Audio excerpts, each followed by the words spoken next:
Éternel Dieu, toi qui me sauves, je crie à toi, pendant le jour, pendant la nuit, en ta présence.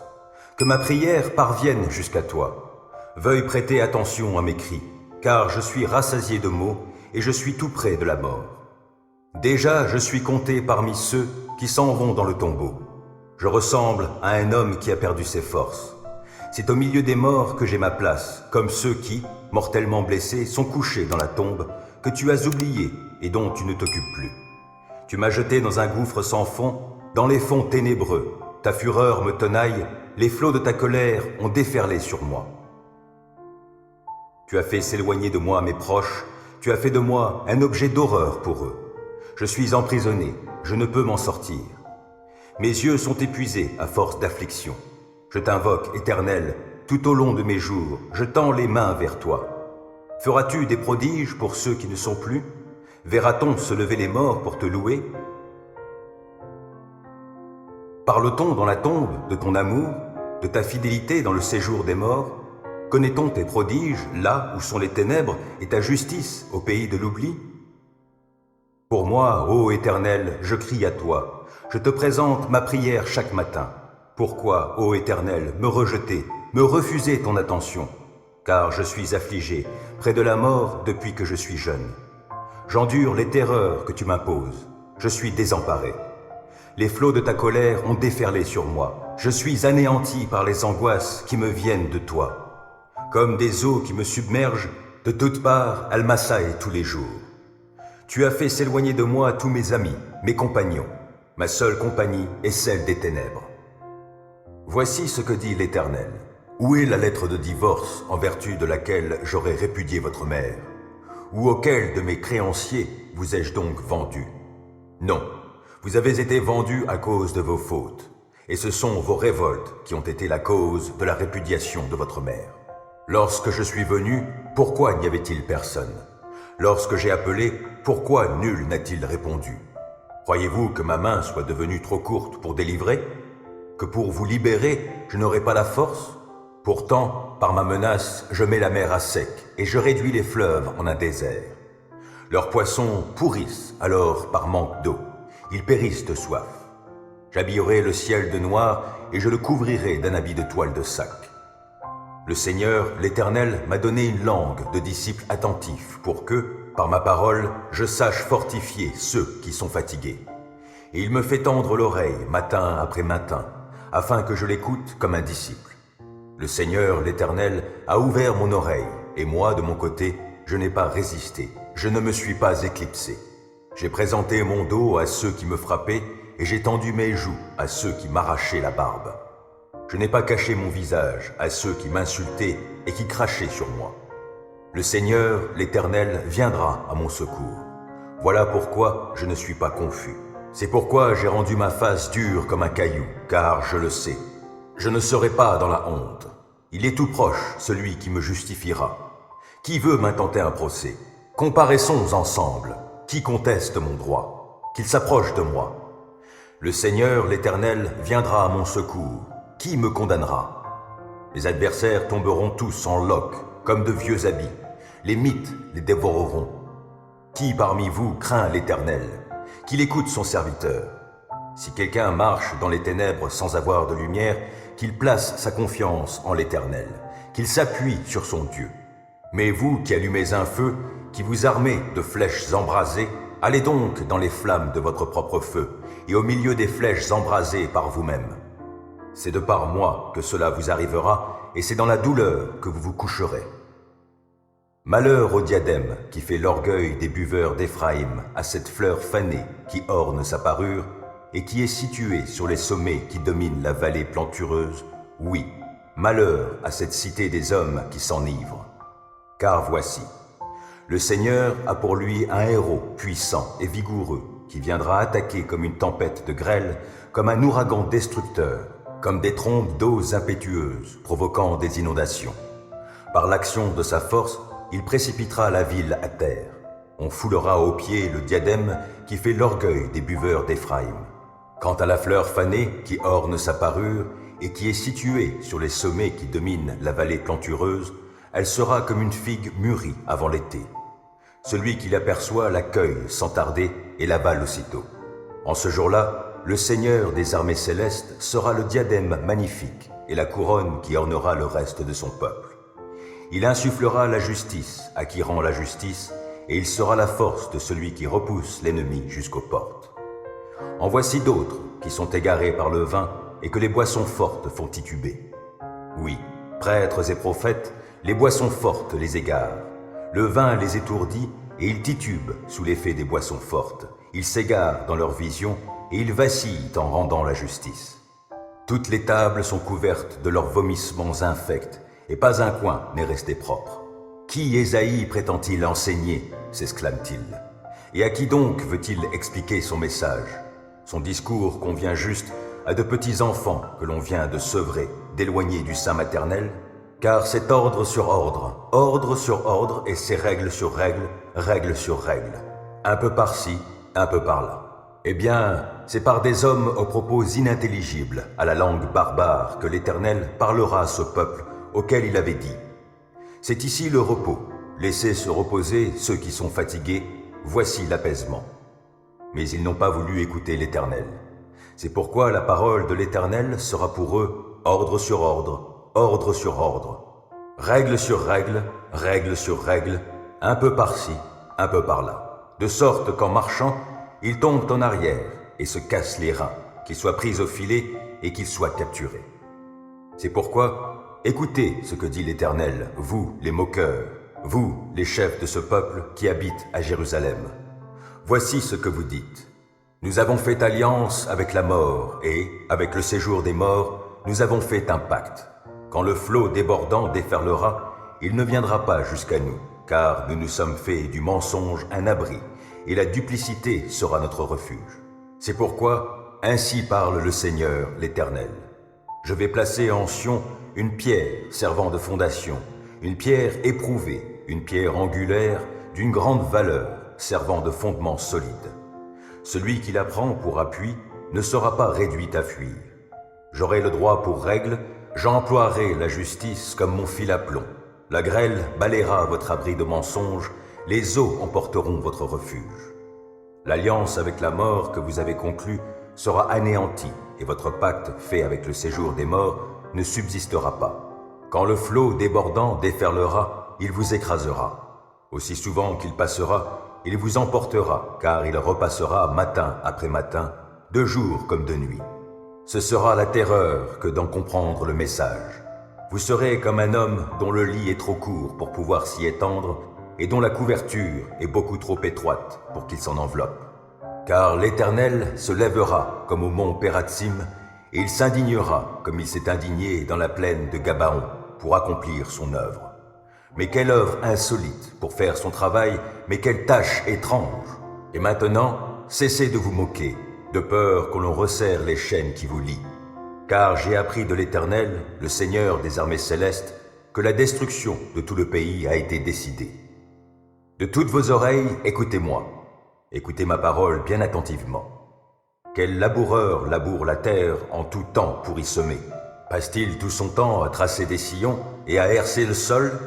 Après avoir aplani la surface, il y répand l'ânette et sème le cumin. Il met le blé en ligne, puis l'orge au bon endroit, l'épeautre enfin à la lisière. C'est son Dieu qui l'a instruit des règles qu'il doit suivre, et c'est lui qui l'enseigne.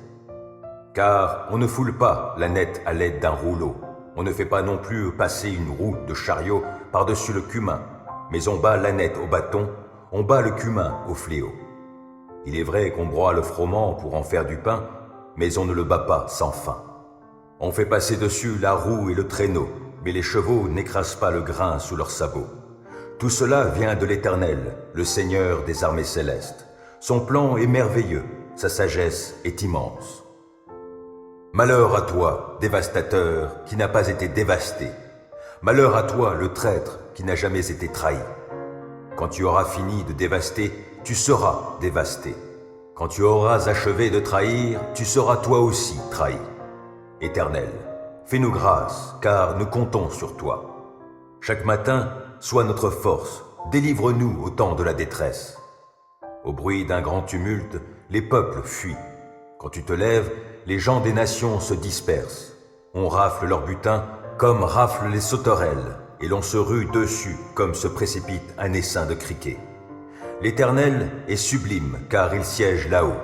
Il remplira Sion de la droiture et la justice. Tu passeras tes jours dans la sécurité. La sagesse et la connaissance sont les richesses du salut. Et craindre l'Éternel, tel est tout ton trésor.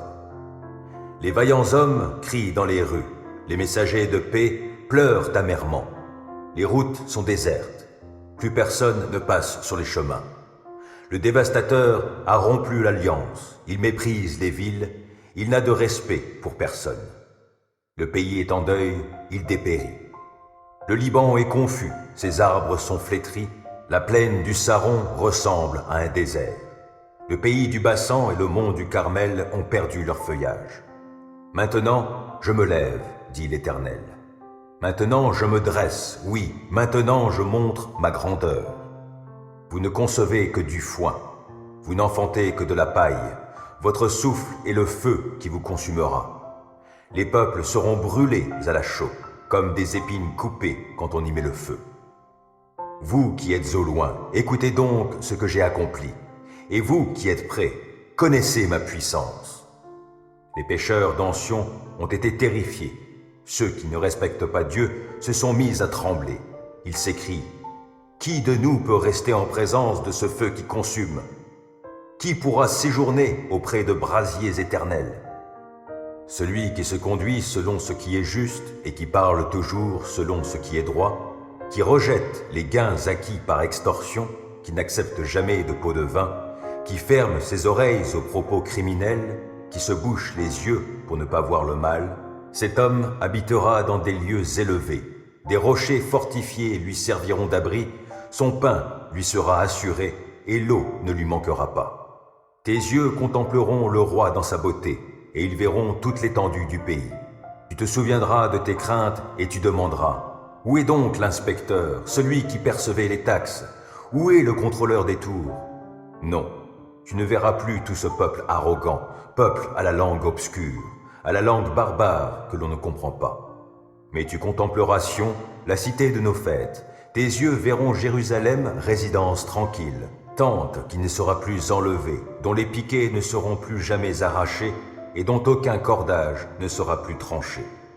Là, l'Éternel se montrera magnifique pour nous, et ce sera une région de larges fleuves et de vastes canaux. Aucun bateau à rame ne s'y avancera, aucun vaisseau splendide n'y passera. Car l'Éternel est notre chef, il est notre législateur. Oui, l'Éternel est notre roi, et il nous sauvera. Quant à vous, Assyriens, vos cordes relâchées ne tiennent plus le mât. Ils ne sont plus capables de déployer les voiles. Alors, on se partagera un immense butin. Tous en prendront leur part, y compris les boiteux. Aucun des habitants ne se dira malade. Le peuple qui habitera à Jérusalem recevra le pardon de ses fautes. Je veux chanter l'amour et la justice. Je te célébrerai par la musique, ô Éternel. Je ferai attention de suivre le chemin des gens intègres. Quand viendras-tu vers moi? Je veux marcher avec un cœur intègre dans ma maison. Je ne mettrai rien de mauvais devant mes yeux. Je hais l'acte tordu. Il n'aura sur moi pas de prise. Le cœur corrompu restera bien loin de moi. Je ne veux pas être impliqué avec le mal. Celui qui calomnie son prochain en secret, je le réduirai au silence. Je ne supporte pas les yeux hautains, ni le cœur arrogant. Mes yeux se porteront sur les fidèles du pays, je les ferai siéger auprès de moi. Et ceux qui suivent le chemin des gens intègres seront à mon service. Il n'y a pas de place dans ma maison pour qui pratique la tromperie, et le menteur ne subsistera pas en ma présence. Tous les matins, je fermerai la bouche aux méchants du pays, pour retrancher de la cité de l'Éternel tous ceux qui font le mal. Ô Éternel, écoute mes paroles et entends mes soupirs. Ô toi, mon roi, mon Dieu, sois attentif à mon appel, car c'est toi que je prie. Éternel, au matin, ma voix se fait entendre, car, dès le point du jour, je me présente à toi, et puis j'attends. Car tu n'es pas un Dieu qui prend plaisir au mal. Auprès de toi, le mal n'a pas de place. Les insolents ne peuvent pas subsister devant toi. Tu hais tous ceux qui font le mal. Tu fais périr tous les menteurs. Les assassins et les trompeurs sont en horreur à l'Éternel. En vertu de ta grâce immense, je peux venir à ta maison et avec crainte me prosterner pour t'adorer devant ton sanctuaire. Éternel, conduis-moi, toi qui es juste, car j'ai des ennemis. Aplanis le sentier que tu veux que j'emprunte. Dans leurs propos, il n'y a aucune sincérité et ils ne pensent qu'à détruire. Dès qu'ils se mettent à parler, on dirait un tombeau qui s'ouvre. Leur langue se fait enjôleuse. Ô Dieu, fais-leur payer leurs crimes et que, par leurs machinations, ils provoquent leur propre ruine. Et, pour leurs méfaits répétés, ô Dieu, qu'ils soient chassés, car ils te sont rebelles.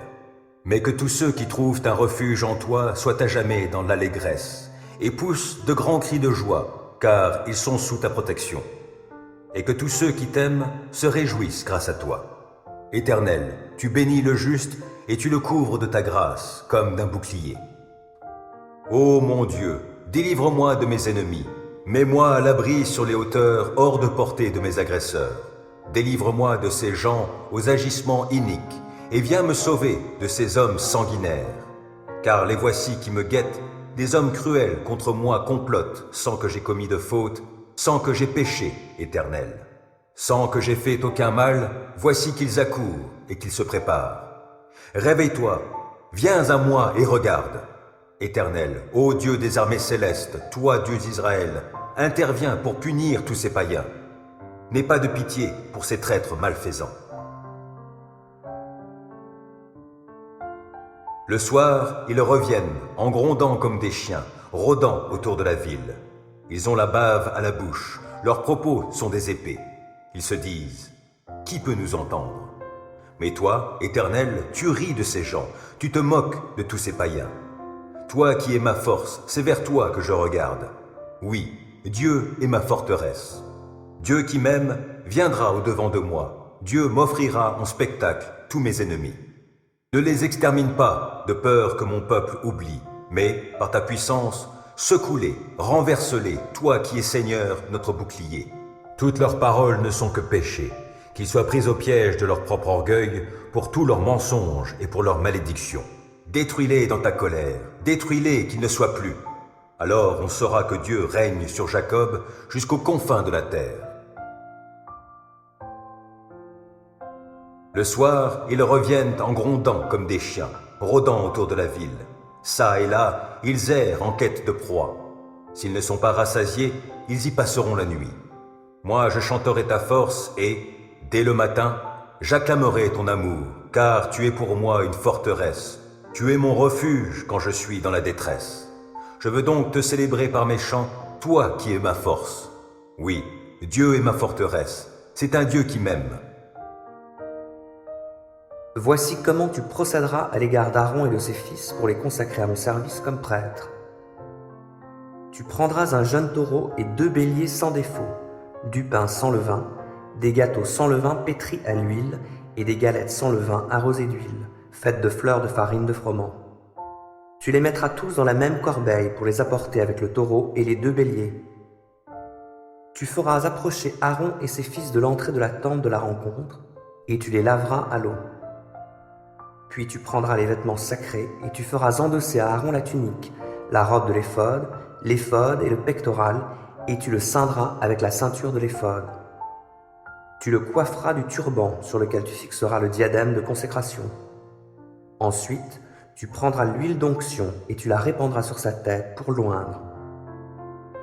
Tu feras approcher ses fils et tu les revêtiras de leur tunique. Tu ceindras Aaron et ses fils d'une ceinture et tu les coifferas de turbans.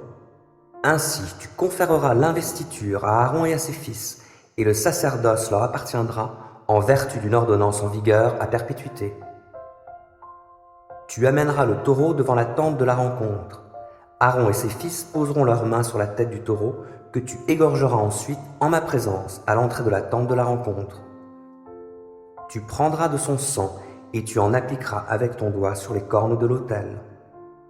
Tu répandras tout le reste du sang sur le socle de l'autel. Puis tu prendras toute la graisse qui recouvre les entrailles, ainsi que le dessus du foie et les 2 rognons avec la graisse qui les entoure, et tu feras brûler le tout sur l'autel.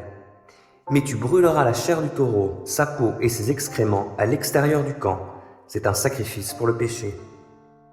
Ensuite, Tu prendras le premier bélier, Aaron et ses fils poseront leurs mains sur sa tête. Tu l'égorgeras et tu aspergeras de son sang sur tous les côtés de l'autel. Puis tu le découperas en morceaux. Tu laveras ses entrailles et ses pattes, et tu les disposeras sur les quartiers de viande et sur sa tête. Tu brûleras tout le bélier sur l'autel. C'est un holocauste offert à l'Éternel, un sacrifice à l'odeur apaisante, consumé par le feu pour l'Éternel. Enfin, tu prendras le second bélier. Aaron et ses fils poseront leurs mains sur sa tête. Tu l'égorgeras et tu prendras de son sang pour l'appliquer sur le lobe de l'oreille droite d'Aaron et de ses fils, sur le pouce de leur main droite et sur le gros orteil de leur pied droit. Puis tu aspergeras de sang les 4 faces de l'autel. Tu prendras du sang qui sera sur l'autel et de l'huile d'onction, et tu en aspergeras Aaron et ses vêtements, ses fils et leurs vêtements. Ainsi, lui et ses fils, ainsi que leurs vêtements, seront consacrés. Tu prendras la graisse du bélier, sa queue, la graisse qui recouvre les entrailles, le dessus du foie, les 2 rognons et la graisse qui les entoure, ainsi que le gigot droit, car il s'agit d'un bélier d'investiture. Tu prendras aussi une miche de pain, un gâteau à l'huile et une galette prélevée dans la corbeille des pains sans levain, déposée devant l'Éternel. Tu placeras le tout dans les mains d'Aaron et de ses fils, et tu les leur feras offrir à l'Éternel avec un geste de présentation. Ensuite, tu les reprendras de leurs mains et les feras brûler sur l'autel au-dessus de l'holocauste, en sacrifice à l'odeur apaisante, consumé par le feu, pour l'Éternel. Tu prendras la poitrine du bélier pour la consécration d'Aaron et tu l'offriras à l'Éternel avec le geste de présentation. Ce morceau te reviendra comme ta part. Tu consacreras la poitrine qui aura été présentée à l'Éternel et le gigot provenant du bélier d'investiture pour Aaron et pour ses fils. Cette contribution des Israélites appartiendra à Aaron et à ses fils selon une ordonnance en vigueur à perpétuité, car c'est un prélèvement sur les offrandes des Israélites, sur leur sacrifice de communion pour l'Éternel. Les vêtements sacrés d'Aaron reviendront après lui à ses descendants, qui les porteront lorsqu'on leur conférera l'onction pour les investir de leur charge. Celui de ses fils qui lui succédera comme prêtre et qui pénétrera dans la tente de la rencontre pour officier dans le lieu saint, les portera pendant 7 jours. Puis tu prendras le bélier de l'investiture et tu en feras cuire la viande dans un lieu saint. Aaron et ses fils mangeront la viande du bélier et le pain qui est dans la corbeille à l'entrée de la tente de la rencontre. Ils mangeront ces offrandes par lesquelles est accompli le rite d'expiation pour leur donner l'investiture et les rendre saints. Aucun autre membre du peuple n'en mangera, car ce sont des choses saintes. S'il reste jusqu'au lendemain de la viande de la victime d'investiture et du pain, tu brûleras ce reste. On ne le mangera pas, car ce sont des choses saintes. Tu accompliras donc pendant 7 jours pour Aaron et ses fils les rites d'investiture exactement comme je te l'ai ordonné. Chaque jour, tu offriras un taureau en sacrifice d'expiation pour le péché, et tu purifieras l'autel au moyen de cette expiation que tu accompliras pour lui. Ensuite, tu y répandras de l'huile d'onction pour le consacrer. Tu renouvelleras ces rites d'expiation pour l'autel pendant 7 jours afin de le consacrer. Après cela, il sera éminemment saint et tout ce qui le touchera sera saint. Voici ce que tu feras. Chaque jour, à perpétuité, tu offriras sur l'autel 2 agneaux âgés d'1 an. L'un d'eux sera offert le matin, l'autre à la nuit tombante. Avec le premier agneau, tu joindras 3 kg de fleur de farine pétrie avec 1,5 litre d'huile fine. Puis tu verseras 1,5 litre de vin comme libation. Tu accompagneras le sacrifice du soir des mêmes offrandes de farine, d'huile et de vin que celui du matin. C'est un sacrifice à l'odeur apaisante consumé par le feu pour l'Éternel. C'est un holocauste que vous offrirez à perpétuité de génération en génération, à l'entrée de la tente de la rencontre devant l'Éternel, à l'endroit où je vous convoquerai pour m'y entretenir avec toi. C'est là que je rencontrerai les Israélites, et ma gloire rendra ce lieu saint. Je consacrerai la tente de la rencontre et l'autel. Je consacrerai aussi Aaron et ses fils pour qu'ils soient mes prêtres. J'habiterai au milieu des Israélites et je serai leur Dieu. Et ils sauront que c'est moi, l'Éternel, leur Dieu, qui les ai fait sortir d'Égypte pour habiter au milieu d'eux. Oui, je suis l'Éternel, leur Dieu. Tu feras aussi un autel pour faire brûler du parfum. Tu le feras en bois d'acacia. Il sera carré, de 50 cm de côté, relevé aux angles de 4 cornes en saillie. Il aura 1 mètre de hauteur. Tu en plaqueras d'or pur le plateau, les parois tout autour et les cornes, et tu le garniras d'une bordure d'or qui en fera le tour. Tu lui feras 2 anneaux d'or, que tu fixeras sous la bordure de part et d'autre, sur les 2 parois pour recevoir les barres servant à transporter l'autel. Tu feras ces barres en bois d'acacia plaqué d'or. Tu placeras l'autel devant le voile qui cache le coffre de l'acte de l'Alliance, devant le propitiatoire qui est au-dessus de l'acte de l'Alliance, là où je te rencontrerai. C'est sur cet autel que chaque matin Aaron fera brûler les essences parfumées pendant qu'il arrangera les lampes, et chaque soir quand il les allumera. Le parfum brûlera continuellement devant l'Éternel, de génération en génération. Vous n'y offrirez pas de parfum profane, ni d'holocauste, ni d'offrande, et vous n'y répandrez aucune libation. Une fois l'an, Aaron fera le rite d'expiation sur les cornes de l'autel. De génération en génération, il fera le rite d'expiation pour l'autel 1 fois par an, avec le sang du sacrifice pour le péché offert pour l'expiation. Cet autel est éminemment saint pour l'Éternel. L'Éternel parla encore à Moïse en ces termes. Lorsque tu recenseras les Israélites, chacun d'eux donnera à l'Éternel une rançon pour sa vie au moment où il sera recensé. Ainsi ce dénombrement ne leur attirera aucun malheur. Chacun de ceux qui seront recensés versera la moitié de l'unité de poids en vigueur au sanctuaire, c'est-à-dire 6 grammes d'argent. C'est un prélèvement pour l'Éternel. Toute personne de 20 ans et au-dessus, comptée lors de ce recensement, donnera ce prélèvement pour l'Éternel. Les riches ne paieront pas plus et les pauvres pas moins que cette somme pour acquitter le prélèvement dû à l'Éternel, en rançon pour leur vie.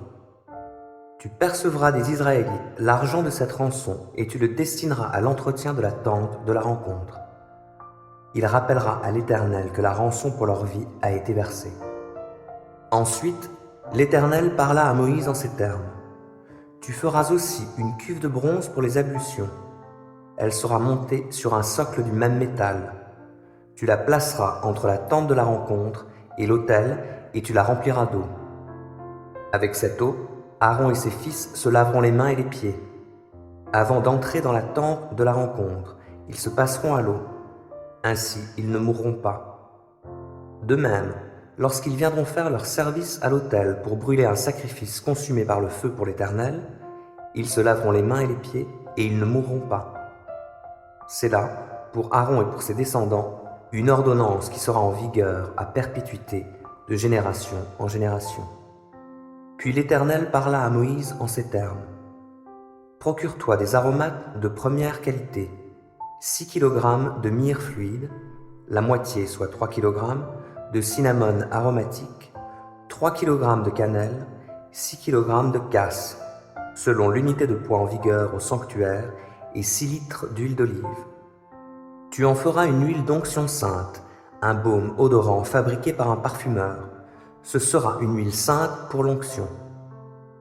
Avec cette huile, tu oindras la tente de la rencontre et le coffre de l'acte de l'Alliance, la table avec tous ses ustensiles, le chandelier et ses accessoires, l'autel des parfums, l'autel des holocaustes et tous ses accessoires, ainsi que la cuve avec son socle.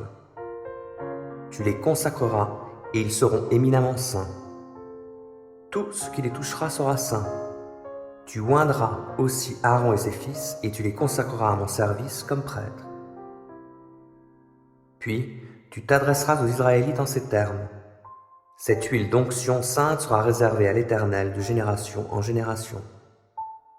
On n'en répandra pas sur le corps d'un humain et vous n'en composerez pas selon la même formule. Elle est sainte et vous la considérerez comme telle. Celui qui composera une huile semblable et qui en appliquera sur quelqu'un d'autre qu'un prêtre sera retranché de son peuple. L'Éternel dit à Moïse, « Procure-toi des essences parfumées, du stacté, de l'onyx et du galbanum, et avec ses aromates, de l'encens raffiné, le tout en quantités égales. Tu en feras faire un mélange parfumé, composé par un parfumeur. Ce sera un parfum salé, pur et saint. Tu en réduiras une partie en poudre fine que tu poseras devant l'acte de l'Alliance, dans la tente de la rencontre où je te rencontrerai. Ce sera pour vous une chose éminemment sainte. Vous ne ferez pas de parfum de même composition pour votre usage personnel. Vous le considérerez comme une chose sainte réservée à l'Éternel. Celui qui en fera pour jouir de son odeur sera retranché de son peuple. Toute la communauté des Israélites quitta Élim, et, le 15e jour du second mois qui suivit leur sortie d'Égypte, les Israélites arrivèrent au désert de Sin, qui s'étend entre Élim et le Sinaï. Là, dans le désert, toute l'assemblée des Israélites se plaignit de Moïse et d'Aaron. Ils leur dirent : « Ah, pourquoi l'Éternel ne nous a-t-il pas fait mourir en Égypte, où nous étions installés devant des marmites pleines de viande et où nous mangions du pain à satiété, tandis qu'à présent, vous nous avez fait venir dans ce désert pour y faire mourir de faim toute cette multitude. » Alors l'Éternel dit à Moïse : « Regarde, je vais faire pleuvoir du ciel sur vous du pain. Le peuple sortira et en ramassera chaque jour la ration nécessaire. Je le mettrai à l'épreuve de la sorte, et je verrai s'il se conforme ou non à mes instructions. Le 6e jour, il y en aura 2 fois plus que les autres jours à ramasser et à apprêter. » Moïse et Aaron dirent à tous les Israélites : « Ce soir, vous saurez que c'est l'Éternel qui vous a fait sortir d'Égypte. Et demain matin, vous verrez se manifester la gloire de l'Éternel, car il vous a entendu vous plaindre de lui, l'Éternel. Car qui sommes-nous pour que vous vous plaigniez de nous ? Oui, dit-il, vous le saurez ce soir, quand l'Éternel vous donnera de la viande à manger, et demain, lorsqu'il vous donnera du pain à satiété. Car l'Éternel a entendu les plaintes que vous avez formulées contre lui. Nous, que sommes-nous ? Ce n'est pas de nous que vous vous êtes plaints, mais de l'Éternel. » Puis Moïse dit à Aaron : « Ordonne à toute l'assemblée des Israélites de se présenter devant l'Éternel, car il a entendu leurs plaintes. » Pendant qu'Aaron parlait à toute l'assemblée des Israélites, ceux-ci se tournèrent du côté du désert, et voilà que la gloire de l'Éternel apparut dans la nuée. L'Éternel s'adressa à Moïse et lui dit : « J'ai entendu les plaintes des Israélites. Dis-leur donc, ce soir, avant qu'il fasse nuit, vous mangerez de la viande, et demain matin, vous vous rassasierez de pain, et vous saurez que je suis l'Éternel, votre Dieu. » En effet, le soir même, des cailles vinrent s'abattre sur le campement qui en fut recouvert, et le lendemain matin, il y avait une couche de rosée tout autour du camp.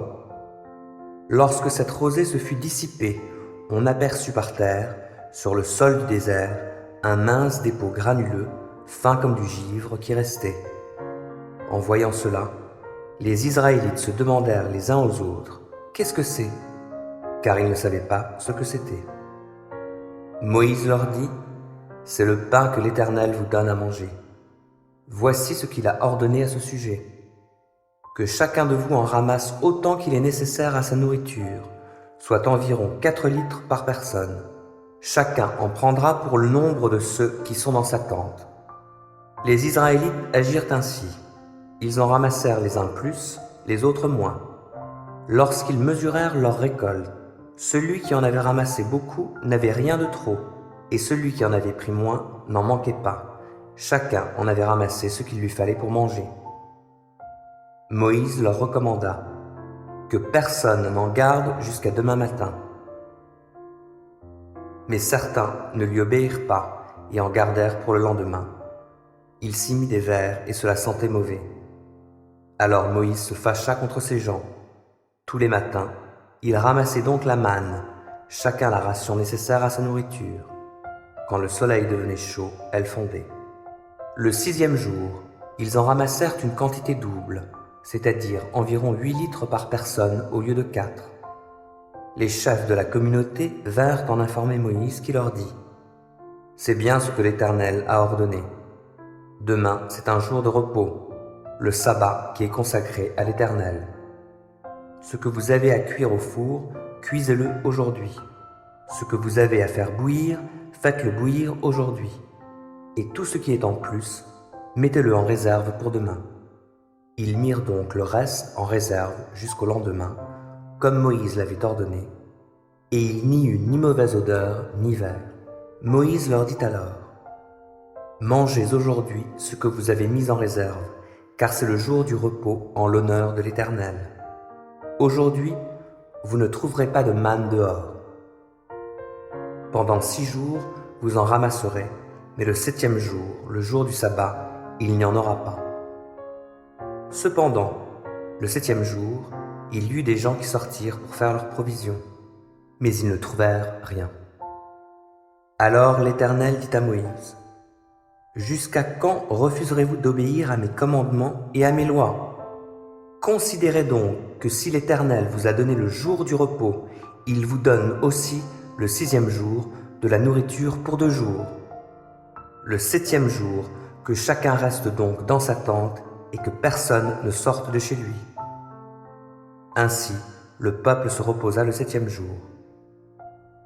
Les Israélites donnèrent à cette nourriture le nom de manne. Qu'est-ce que c'est? Elle ressemblait à des grains de coriandre blanches et elle avait un goût de beignet au miel. Moïse dit: Voici ce que l'Éternel a ordonné.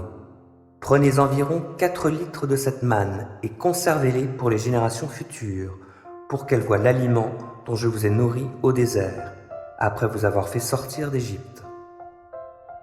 Moïse dit donc à Aaron: Prends un récipient et mets-y environ 4 litres de manne, puis dépose-le devant l'Éternel, afin de le conserver pour les générations futures. Comme l'Éternel l'avait ordonné à Moïse, Aaron le déposa comme souvenir devant le coffre de l'acte de l'Alliance. Les Israélites mangèrent de la manne pendant 40 ans, jusqu'à leur arrivée dans un pays habité, aux confins du pays de Canaan. La mesure utilisée, environ 4 litres, correspondait à un 10e de la mesure habituelle. Betsaléel et Oholiab et tous les hommes habiles que l'Éternel avait doués d'habileté, d'intelligence et de compétence pour exécuter tous les ouvrages à réaliser pour le sanctuaire, exécutèrent tout conformément aux ordres de l'Éternel. Moïse fit venir Betsaléel et Oholiab et tous les hommes habiles que l'Éternel avait doués d'habileté, et tous ceux dont le cœur était disposé à exécuter les travaux. Ils reçurent de Moïse toutes les contributions que les Israélites avaient apportées pour exécuter les travaux nécessaires à la construction du sanctuaire. Et chaque matin, on continuait à apporter des offrandes volontaires à Moïse.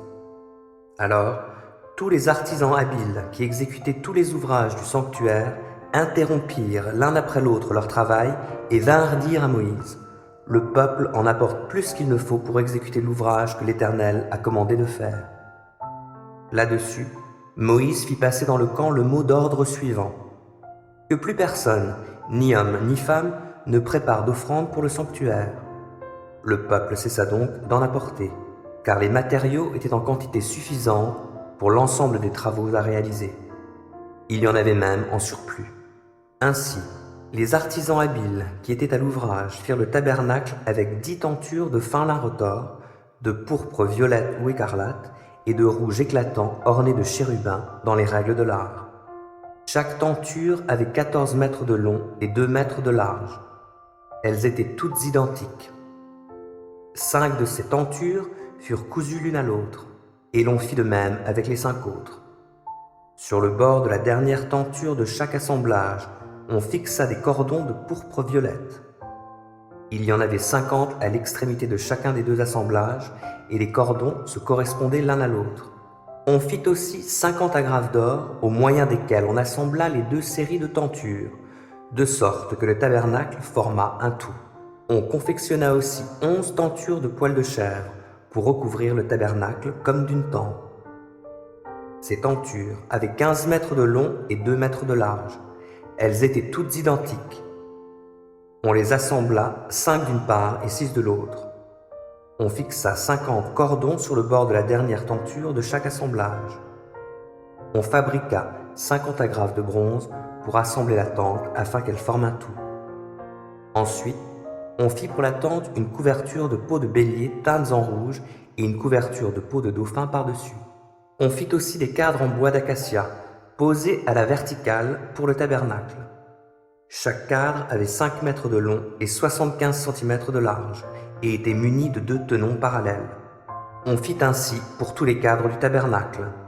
On fit 20 cadres pour le côté sud du tabernacle. Pour chacun d'eux, on disposa 2 socles d'argent, un pour chaque tenon, soit 40 socles pour les 20 cadres. On fit de même pour le côté nord du tabernacle, 20 cadres et 40 socles d'argent, 2 pour chaque cadre. Pour l'arrière du tabernacle, tourné vers l'ouest, on fit 6 cadres, plus 2 cadres comme contrefort des angles arrière du tabernacle. Chacun était jumelé avec l'un des cadres des extrémités, depuis le bas, et bien lié avec lui jusqu'à son sommet par un seul anneau. C'est ainsi qu'on les fit tous deux pour les 2 angles. Il y avait donc en tout 8 cadres et 16 socles d'argent, 2 pour chaque cadre. On fit 5 traverses de bois d'acacia pour les cadres d'un côté du tabernacle, 5 traverses pour l'autre côté, et 5 pour le fond à l'ouest. Ils firent la traverse médiane qui passait au milieu des cadres, d'une extrémité à l'autre du tabernacle. On plaqua ces cadres d'or et l'on fabriqua des anneaux d'or pour recevoir les traverses que l'on plaqua également d'or. On fit le voile de pourpre violette et écarlate, de rouge éclatant et de fin lin retors, en l'ornant de chérubins dans les règles de l'art. Pour le suspendre, on tailla 4 piliers d'acacia que l'on plaqua d'or. Ils étaient munis de crochets d'or et reposaient sur 4 socles d'argent. On confectionna pour l'entrée de la tente un rideau de pourpre violette et écarlate, de rouge éclatant et de fin lin retors en ouvrage de broderie. On fit, pour les suspendre, 5 piliers avec leurs crochets. On plaqua d'or leurs chapiteaux et leurs tringles. Leurs 5 socles étaient en bronze. Malheur à la cité-autel contre laquelle David a installé son campement. Elle a beau maintenir, année après année, tout le cycle des fêtes, j'assiégerai la ville-autel, elle ne sera plus que plainte et gémissement. Oui, je ferai de toi comme un autel, j'établirai mon campement en cercle autour de toi, et je t'assiégerai avec des ouvrages de siège, élevant contre toi des tours pour t'attaquer. Tu seras abaissé, et c'est depuis la terre que montera ta voix. Oui, c'est de la poussière que sourdra ta parole. Ta voix sortira de la terre comme celle d'un revenant, et ta parole montera du sein de la poussière, tout comme un sifflement. La foule de tes ennemis sera comme une fine poudre, la multitude des tyrans comme la paille qui s'envole. Cela se produira soudain, en un instant. Le Seigneur des armées célestes interviendra pour toi avec le fracas du tonnerre, des tremblements de terre et un bruit formidable, la tempête et le tourbillon, la flamme d'un feu dévorant. Comme il en est d'un songe, d'une vision nocturne, ainsi en sera-t-il de tous les nombreux peuples qui attaquaient la ville-autel, qui combattaient contre elle et contre ses remparts qui l'assiégeaient. Il en sera comme d'un homme qui serait affamé et rêverait qu'il mange, mais lorsqu'il se réveille, il a le ventre creux, ou comme un assoiffé qui rêverait qu'il boit, et lorsqu'il se réveille, il se sent épuisé, il a la gorge sèche. Ainsi en sera-t-il de tous ces nombreux peuples qui combattent contre le mont Sion. Attendez donc et soyez stupéfaits. Aveuglez-vous et restez aveuglés. Soyez tous ivres, mais pas de vin, et chancelez, mais non d'avoir trop bu. Car l'Éternel a répandu sur vous un esprit de torpeur. Il a bouché vos yeux, vous, les prophètes. Il a voilé vos têtes, vous qui recevez des révélations. Toute cette révélation est devenue pour vous comme les mots écrits sur un rouleau scellé. Donnez-le à un homme qui a appris à lire en lui disant « Lis cela, s'il te plaît ». Et il vous répondra « Je ne peux pas le lire, le rouleau est scellé ». Donnez-le à quelqu'un qui n'a jamais appris à lire en lui disant « Lis cela, s'il te plaît ». Et il vous répondra « Moi, je ne sais pas lire ». Le Seigneur dit encore « Ce peuple se tourne vers moi, mais ce n'est qu'en parole, et il me rend hommage, mais c'est du bout des lèvres. Car au fond de son cœur, il est bien loin de moi, et la crainte qu'il a de moi n'est faite que de règles que des hommes lui ont enseignées. À cause de cela, j'étonnerai ce peuple par de nouveaux prodiges, des actes extraordinaires. La sagesse des sages sera anéantie, l'intelligence fera défaut à ces intelligents. Malheur à ceux qui vont dans les lieux les plus reculés pour cacher leurs desseins à l'Éternel, et dont les entreprises se font dans les ténèbres, à ceux qui disent « Qui peut nous voir? Qui nous remarque ?» Allez-vous inverser les rôles? Allez-vous prendre le potier pour l'argile, pour que l'ouvrage dise à celui qui l'a fait, « Je ne suis pas ton œuvre », et que le pot affirme au potier qui l'a façonné, « Tu ne sais pas ce que tu fais ?» Encore un peu de temps, et le Liban sera transformé en verger, et le verger sera semblable à la forêt. En ce jour-là, les sourds même entendront les paroles du livre et, sortant des ténèbres et de l'obscurité, les yeux des aveugles verront. Oui, grâce à l'Éternel, le Seigneur a pour lui un héros puissant et vigoureux qui viendra attaquer comme une tempête de grêle, comme un ouragan destructeur, comme des trombes d'eaux impétueuses provoquant des inondations. Par l'action de sa force, il précipitera la ville à terre. On foulera aux pieds le diadème qui fait l'orgueil des buveurs d'Éphraïm. Quant à la fleur fanée qui orne sa parure et qui est située sur les sommets qui dominent la vallée plantureuse, elle sera comme une figue mûrie avant l'été. Celui qui l'aperçoit la cueille sans tarder et l'avale aussitôt. En ce jour-là, le Seigneur des armées célestes sera le diadème magnifique et la couronne qui ornera le reste de son peuple. Il insufflera la justice à qui rend la justice, et il sera la force de celui qui repousse l'ennemi jusqu'aux portes. En voici d'autres qui sont égarés par le vin et que les boissons fortes font tituber. Oui, prêtres et prophètes, les boissons fortes les égarent. Le vin les étourdit et ils titubent sous l'effet des boissons fortes. Ils s'égarent dans leur vision et ils vacillent en rendant la justice. Toutes les tables sont couvertes de leurs vomissements infects et pas un coin n'est resté propre. Qui Ésaïe prétend-il enseigner ? S'exclame-t-il. Et à qui donc veut-il expliquer son message? Son discours convient juste à de petits enfants que l'on vient de sevrer, d'éloigner du sein maternel, car c'est ordre sur ordre et c'est règle sur règle sur règle, un peu par-ci, un peu par-là. Eh bien, c'est par des hommes aux propos inintelligibles, à la langue barbare, que l'Éternel parlera à ce peuple auquel il avait dit. C'est ici le repos, laissez se reposer ceux qui sont fatigués, voici l'apaisement. Mais ils n'ont pas voulu écouter l'Éternel. C'est pourquoi la parole de l'Éternel sera pour eux ordre sur ordre, règle sur règle, un peu par-ci, un peu par-là, de sorte qu'en marchant, ils tombent en arrière et se cassent les reins, qu'ils soient pris au filet et qu'ils soient capturés. C'est pourquoi, écoutez ce que dit l'Éternel, vous les moqueurs, vous les chefs de ce peuple qui habitent à Jérusalem. Voici ce que vous dites. Nous avons fait alliance avec la mort et, avec le séjour des morts, nous avons fait un pacte. Quand le flot débordant déferlera, il ne viendra pas jusqu'à nous, car nous nous sommes fait du mensonge un abri, et la duplicité sera notre refuge. C'est pourquoi, ainsi parle le Seigneur, l'Éternel. Je vais placer en Sion une pierre servant de fondation, une pierre éprouvée, une pierre angulaire d'une grande valeur, servant de fondement solide. Celui qui la prend pour appui ne sera pas réduit à fuir. J'aurai le droit pour règle, j'emploierai la justice comme mon fil à plomb. La grêle balayera votre abri de mensonges, les eaux emporteront votre refuge. L'alliance avec la mort que vous avez conclue sera anéantie et votre pacte fait avec le séjour des morts ne subsistera pas. Quand le flot débordant déferlera, il vous écrasera. Aussi souvent qu'il passera, il vous emportera, car il repassera matin après matin, de jour comme de nuit. Ce sera la terreur que d'en comprendre le message. Vous serez comme un homme dont le lit est trop court pour pouvoir s'y étendre et dont la couverture est beaucoup trop étroite pour qu'il s'en enveloppe.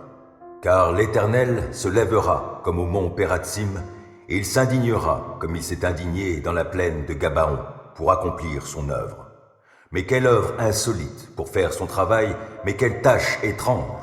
Et maintenant, cessez de vous moquer, de peur qu'on l'on resserre les chaînes qui vous lient. Car j'ai appris de l'Éternel, le Seigneur des armées célestes, que la destruction de tout le pays a été décidée. De toutes vos oreilles, écoutez-moi. Écoutez ma parole bien attentivement. Quel laboureur laboure la terre en tout temps pour y semer? Passe-t-il tout son temps à tracer des sillons et à hercer le sol? Après avoir aplani la surface, il y répand l'ânette et sème le cumin. Il met le blé en ligne, puis l'orge au bon endroit. Chantez la vigne au beau raisin. C'est moi, l'Éternel, qui la garde. En tout temps, je l'arrose. De peur que l'on s'en prenne à elle, nuit et jour je la garde. Ma colère est passée, et s'il se trouve des ronces, des épines, je marcherai contre elles pour leur faire la guerre, et j'y mettrai le feu. À moins qu'on me prenne pour refuge et rempart, qu'on fasse la paix, oui, la paix avec moi. Dans les jours à venir, Jacob prendra racine, Israël fleurira et fera des bourgeons. Il couvrira de fruits la surface du monde. L'Éternel les a-t-il frappés comme il a frappé ceux qui leur donnaient des coups? Les a-t-il mis à mort comme il a mis à mort ceux qui semaient la mort au milieu d'eux? Non, c'est avec mesure que tu as conduit leur procès en les envoyant en exil. Tu les as enlevés par ton souffle terrible en un jour de vent d'Est. C'est par ce châtiment que sera expiée la faute de Jacob, et voici quel sera le fruit du pardon de sa faute. Il pulvérisera toutes les pierres des autels idolâtres comme des pierres à chaux. Les pieux sacrés voués à Ashéra, de même que les encensoirs, ne seront jamais rétablis. La cité fortifiée restera solitaire, et elle deviendra un camp abandonné et délaissé comme un désert. Les veaux y viendront paître, ils s'y reposeront, ils brouteront les branches. Et quand les branches seront sèches, on viendra les briser, des femmes les feront brûler. Car c'est un peuple sans intelligence. C'est pourquoi celui qui l'a fait n'en aura pas pitié, et celui qui l'a façonné ne lui fera pas grâce. En ce jour-là, l'Éternel secouera les arbres des rives de l'Euphrate jusqu'au torrent d'Égypte, et vous serez recueillis, vous, Israélites, un à un. En ce jour-là, le grand corps sonnera. Ceux qui dépérissaient en Assyrie et tous ceux qui étaient exilés en Égypte viendront adorer l'Éternel sur la sainte montagne au milieu de Jérusalem. Malheur aux fils rebelles, déclare l'Éternel, qui forment des projets où je n'ai pas de part, qui concluent des traités contre ma volonté pour ajouter ainsi un péché à un autre. Ils s'en vont en Égypte sans m'avoir consulté pour se mettre en sécurité auprès du Pharaon et pour chercher refuge à l'ombre de l'Égypte. Le refuge du Pharaon sera sujet de honte. L'abri que vous cherchez à l'ombre de l'Égypte vous plongera dans une grande confusion. Oui, vos ministres sont déjà à Tsoan et vos ambassadeurs parviennent à Anès. Mais tous seront honteux à cause de ce peuple. Il ne leur sera d'aucune aide, d'aucun secours, d'aucune utilité, mais il fera leur honte et leur fera perdre la face. Oracle au sujet des bêtes du Néguev. À travers un pays de détresse et d'angoisse, dans le pays du lion, oui, du lion rugissant, dans le pays de la vipère et du serpent volant, ils portent leurs richesses sur l'échine des ânes et leurs trésors sur le dos des chameaux en cadeau à un peuple qui ne peut rien pour eux.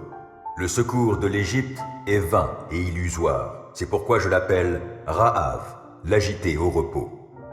Viens maintenant, grave cela en leur présence sur une tablette. Inscris-le sur un document afin que cela serve de témoin pour les jours à venir et à toujours, car c'est un peuple révolté. Ce sont des fils trompeurs et qui refusent d'écouter la loi de l'Éternel, qui disent aux prophètes, ne prophétisez pas, et à ceux qui ont des révélations, cessez de nous servir des révélations vraies. Annoncez-nous des choses agréables, que vos révélations nous bercent d'illusions. Sortez des bons chemins, quittez les sentiers droits, cessez de nous importuner avec le saint Dieu d'Israël. Par conséquent, voici ce que déclare le Dieu saint d'Israël. Puisque vous méprisez cet avertissement et que vous vous confiez à la violence et aux intrigues, que vous comptez dessus, à cause de cela, ce péché deviendra pour vous comme une brèche dans un mur élevé. Un renflement y apparaît, et puis, soudain, le voilà qui s'écroule, et qui se brise comme se brise un vase de potier que l'on fracasse sans nul ménagement, dans les débris duquel on ne trouverait pas un tesson assez grand pour ramasser les braises ou pour puiser de l'eau à la citerne. Car ainsi parle le Seigneur, l'Éternel, le Saint d'Israël. C'est si vous revenez à moi, si vous restez tranquille, que vous serez sauvés. C'est dans le calme et la confiance que sera votre force. Mais vous ne l'avez pas voulu, et vous avez dit, non, nous fuirons à cheval. Eh bien, oui, vous fuirez. Vous avez ajouté, nous irons sur des chars rapides. Eh bien, vos poursuivants seront rapides eux aussi. Et 1000 hommes se sentiront menacés par un seul, 5 soldats suffiront pour vous mettre en déroute. Il ne subsistera que quelques rescapés qui seront comme un mât en haut d'une montagne ou comme une bannière au sommet d'un coteau. Et pourtant, l'Éternel attend le moment de vous faire grâce et il se lèvera pour vous manifester sa compassion, car l'Éternel est un Dieu juste. Psaume 88. Éternel Dieu, toi qui me sauves, je crie à toi, pendant le jour, pendant la nuit, en ta présence. Que ma prière parvienne jusqu'à toi. Veuille prêter attention à mes cris, car je suis rassasié de maux et je suis tout près de la mort. Déjà, je suis compté parmi ceux qui s'en vont dans le tombeau. Je ressemble à un homme qui a perdu ses forces. C'est au milieu des morts que j'ai ma place, comme ceux qui, mortellement blessés, sont couchés dans la tombe, que tu as oubliés et dont tu ne t'occupes plus. Tu m'as jeté dans un gouffre sans fond, dans les fonds ténébreux. Ta fureur me tenaille, les flots de ta colère ont déferlé sur moi. Tu as fait s'éloigner de moi mes proches, tu as fait de moi un objet d'horreur pour eux. Je suis emprisonné, je ne peux m'en sortir. Mes yeux sont épuisés à force d'affliction. Je t'invoque, Éternel, tout au long de mes jours, je tends les mains vers toi. Feras-tu des prodiges pour ceux qui ne sont plus? Verra-t-on se lever les morts pour te louer? Parle-t-on dans la tombe de ton amour, de ta fidélité dans le séjour des morts? Connaît-on tes prodiges là où sont les ténèbres et ta justice au pays de l'oubli? Pour moi, ô Éternel, je crie à toi. Je te présente ma prière chaque matin. Pourquoi, ô Éternel, me rejeter, me refuser ton attention? Car je suis affligé, près de la mort depuis que je suis jeune. J'endure les terreurs que tu m'imposes. Je suis désemparé. Les flots de ta colère ont déferlé sur moi. Je suis anéanti par les angoisses qui me viennent de toi. Comme des eaux qui me submergent, de toutes parts, elles m'assaillent tous les jours. Tu as fait s'éloigner de moi tous mes amis, mes compagnons. Ma seule compagnie est celle des ténèbres. Ésaïe 50. Voici ce que dit l'Éternel. Où est la lettre de divorce en vertu de laquelle j'aurais répudié votre mère? Ou auquel de mes créanciers vous ai-je donc vendu? Non, vous avez été vendus à cause de vos fautes, et ce sont vos révoltes qui ont été la cause de la répudiation de votre mère. Lorsque je suis venu, pourquoi n'y avait-il personne? Lorsque j'ai appelé, pourquoi nul n'a-t-il répondu? Croyez-vous que ma main soit devenue trop courte pour délivrer? Que pour vous libérer, je n'aurai pas la force? Pourtant, par ma menace, je mets la mer à sec et je réduis les fleuves en un désert. Leurs poissons pourrissent alors par manque d'eau. Ils périssent de soif. J'habillerai le ciel de noir et je le couvrirai d'un habit de toile de sac. Le Seigneur, l'Éternel, m'a donné une langue de disciples attentifs pour que, par ma parole, je sache fortifier ceux qui sont fatigués. Et il me fait tendre l'oreille matin après matin, afin que je l'écoute comme un disciple. Le Seigneur, l'Éternel, a ouvert mon oreille, et moi, de mon côté, je n'ai pas résisté, je ne me suis pas éclipsé. J'ai présenté mon dos à ceux qui me frappaient, et j'ai tendu mes joues à ceux qui m'arrachaient la barbe. Je n'ai pas caché mon visage à ceux qui m'insultaient et qui crachaient sur moi. Le Seigneur, l'Éternel, viendra à mon secours. Voilà pourquoi je ne suis pas confus. C'est pourquoi j'ai rendu ma face dure comme un caillou, car je le sais. Je ne serai pas dans la honte. Il est tout proche, celui qui me justifiera. Qui veut m'intenter un procès? Comparaissons ensemble. Qui conteste mon droit? Qu'il s'approche de moi. Le Seigneur, l'Éternel, viendra à mon secours. Qui me condamnera? Mes adversaires tomberont tous en loques, comme de vieux habits. Les mythes les dévoreront. Qui parmi vous craint l'Éternel? Qu'il écoute son serviteur. Si quelqu'un marche dans les ténèbres sans avoir de lumière, qu'il place sa confiance en l'Éternel, qu'il s'appuie sur son Dieu. Mais vous qui allumez un feu, qui vous armez de flèches embrasées, allez donc dans les flammes de votre propre feu, et au milieu des flèches embrasées par vous-même. C'est de par moi que cela vous arrivera, et c'est dans la douleur que vous vous coucherez. Ésaïe 28. Malheur au diadème qui fait l'orgueil des buveurs d'Éphraïm, à cette fleur fanée qui orne sa parure et qui est située sur les sommets qui dominent la vallée plantureuse. Oui, malheur à cette cité des hommes qui s'enivrent. Car voici, Le Seigneur a pour lui un héros puissant et vigoureux qui viendra attaquer comme une tempête de grêle, comme un ouragan destructeur, comme des trombes d'eaux impétueuses provoquant des inondations. Par l'action de sa force, il précipitera la ville à terre. On foulera aux pieds le diadème qui fait l'orgueil des buveurs d'Éphraïm. Quant à la fleur fanée qui orne sa parure et qui est située sur les sommets qui dominent la vallée plantureuse, elle sera comme une figue mûrie avant l'été. Celui qui l'aperçoit l'accueille sans tarder et l'avale aussitôt. En ce jour-là, le Seigneur des armées célestes sera le diadème magnifique et la couronne qui ornera le reste de son peuple. Il insufflera la justice à qui rend la justice, et il sera la force de celui qui repousse l'ennemi jusqu'aux portes. En voici d'autres qui sont égarés par le vin et que les boissons fortes font tituber. Oui, prêtres et prophètes, les boissons fortes les égarent. Le vin les étourdit et ils titubent sous l'effet des boissons fortes. Ils s'égarent dans leur vision et ils vacillent en rendant la justice. Toutes les tables sont couvertes de leurs vomissements infects et pas un coin n'est resté propre. Qui Ésaïe prétend-il enseigner ? S'exclame-t-il. Et à qui donc veut-il expliquer son message ? Son discours convient juste à de petits enfants que l'on vient de sevrer, d'éloigner du sein maternel, car c'est ordre sur ordre et c'est règle sur règle, règle sur règle, un peu par-ci, un peu par-là. Eh bien, c'est par des hommes aux propos inintelligibles, à la langue barbare, que l'Éternel parlera à ce peuple auquel il avait dit. C'est ici le repos, laissez se reposer ceux qui sont fatigués, voici l'apaisement. Mais ils n'ont pas voulu écouter l'Éternel. C'est pourquoi la parole de l'Éternel sera pour eux ordre sur ordre, règle sur règle, règle sur règle, un peu par-ci, un peu par-là, de sorte qu'en marchant, ils tombent en arrière et se cassent les reins, qu'ils soient pris au filet et qu'ils soient capturés. C'est pourquoi, écoutez ce que dit l'Éternel, vous les moqueurs, vous les chefs de ce peuple qui habitent à Jérusalem. Voici ce que vous dites. Nous avons fait alliance avec la mort et, avec le séjour des morts, nous avons fait un pacte.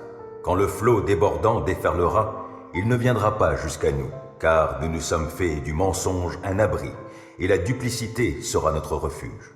C'est pourquoi, ainsi parle le Seigneur, l'Éternel. Je vais placer en Sion une pierre servant de fondation, une pierre éprouvée, une pierre angulaire d'une grande valeur, servant de fondement solide. Celui qui la prend pour appui ne sera pas réduit à fuir. J'aurai le droit pour règle, j'emploierai la justice comme mon fil à plomb. La grêle balayera votre abri de mensonges, les eaux emporteront votre refuge. L'alliance avec la mort que vous avez conclue sera anéantie et votre pacte fait avec le séjour des morts ne subsistera pas. Quand le flot débordant déferlera, il vous écrasera. Aussi souvent qu'il passera, il vous emportera, car il repassera matin après matin, de jour comme de nuit. Ce sera la terreur que d'en comprendre le message. Vous serez comme un homme dont le lit est trop court pour pouvoir s'y étendre et dont la couverture est beaucoup trop étroite pour qu'il s'en enveloppe.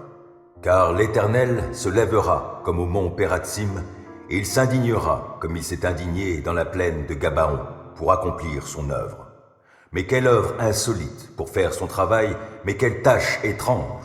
Et maintenant, cessez de vous moquer, de peur qu'on l'on resserre les chaînes qui vous lient. Car j'ai appris de l'Éternel, le Seigneur des armées célestes, que la destruction de tout le pays a été décidée. De toutes vos oreilles, écoutez-moi. Écoutez ma parole bien attentivement. Quel laboureur laboure la terre en tout temps pour y semer? Passe-t-il tout son temps à tracer des sillons et à herser le sol? Après avoir aplani la surface, il y répand l'ânette et sème le cumin.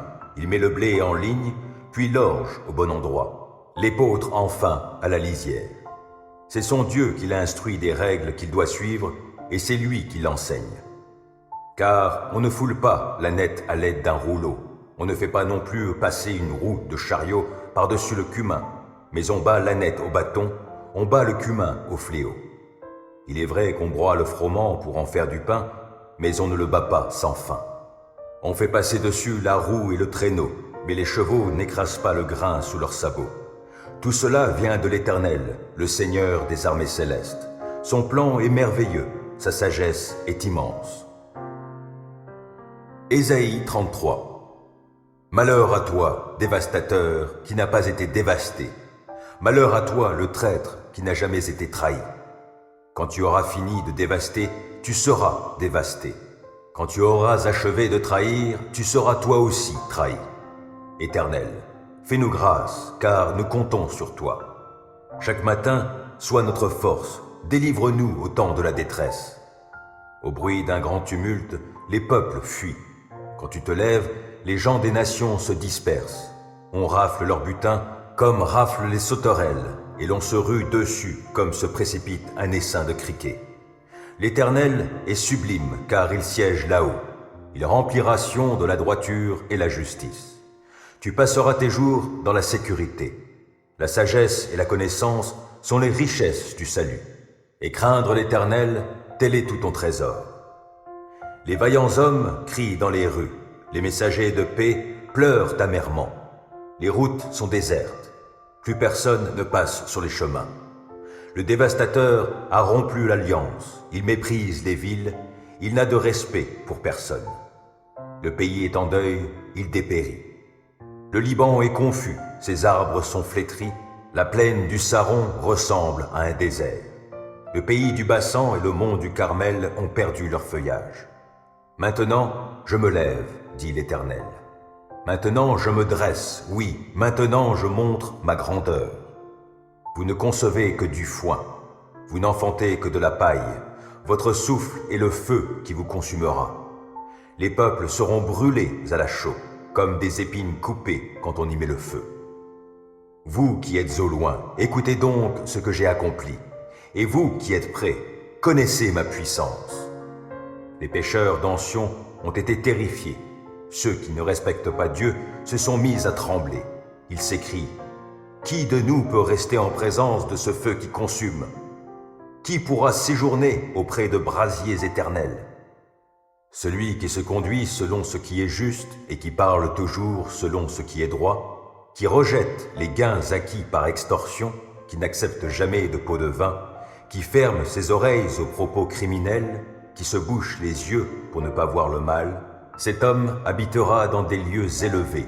Des rochers fortifiés lui serviront d'abri, son pain lui sera assuré et l'eau ne lui manquera pas. Tes yeux contempleront le roi dans sa beauté et ils verront toute l'étendue du pays. Tu te souviendras de tes craintes et tu demanderas « Où est donc l'inspecteur, celui qui percevait les taxes? Où est le contrôleur des tours ?» Non, tu ne verras plus tout ce peuple arrogant, peuple à la langue obscure, à la langue barbare que l'on ne comprend pas. Mais tu contempleras Sion, la cité de nos fêtes. Tes yeux verront Jérusalem, résidence tranquille, tente qui ne sera plus enlevée, dont les piquets ne seront plus jamais arrachés et dont aucun cordage ne sera plus tranché. Là, l'Éternel se montrera magnifique pour nous, et ce sera une région de larges fleuves et de vastes canaux. Aucun bateau à rame ne s'y avancera, aucun vaisseau splendide n'y passera. Car l'Éternel est notre chef, il est notre législateur. Oui, l'Éternel est notre roi, et il nous sauvera. Quant à vous, Assyriens, vos cordes relâchées ne tiennent plus le mât. Ils ne sont plus capables de déployer les voiles. Alors, on se partagera un immense butin. Tous en prendront leur part, y compris les boiteux. Aucun des habitants ne se dira malade. Le peuple qui habitera à Jérusalem recevra le pardon de ses fautes. Psaume 101. Je veux chanter l'amour et la justice. Je te célébrerai par la musique, ô Éternel. Je ferai attention de suivre le chemin des gens intègres. Quand viendras-tu vers moi? Je veux marcher avec un cœur intègre dans ma maison. Je ne mettrai rien de mauvais devant mes yeux. Je hais l'acte tordu. Il n'aura sur moi pas de prise. Le cœur corrompu restera bien loin de moi. Je ne veux pas être impliqué avec le mal. Celui qui calomnie son prochain en secret, je le réduirai au silence. Je ne supporte pas les yeux hautains, ni le cœur arrogant. Mes yeux se porteront sur les fidèles du pays. Je les ferai siéger auprès de moi. Et ceux qui suivent le chemin des gens intègres seront à mon service.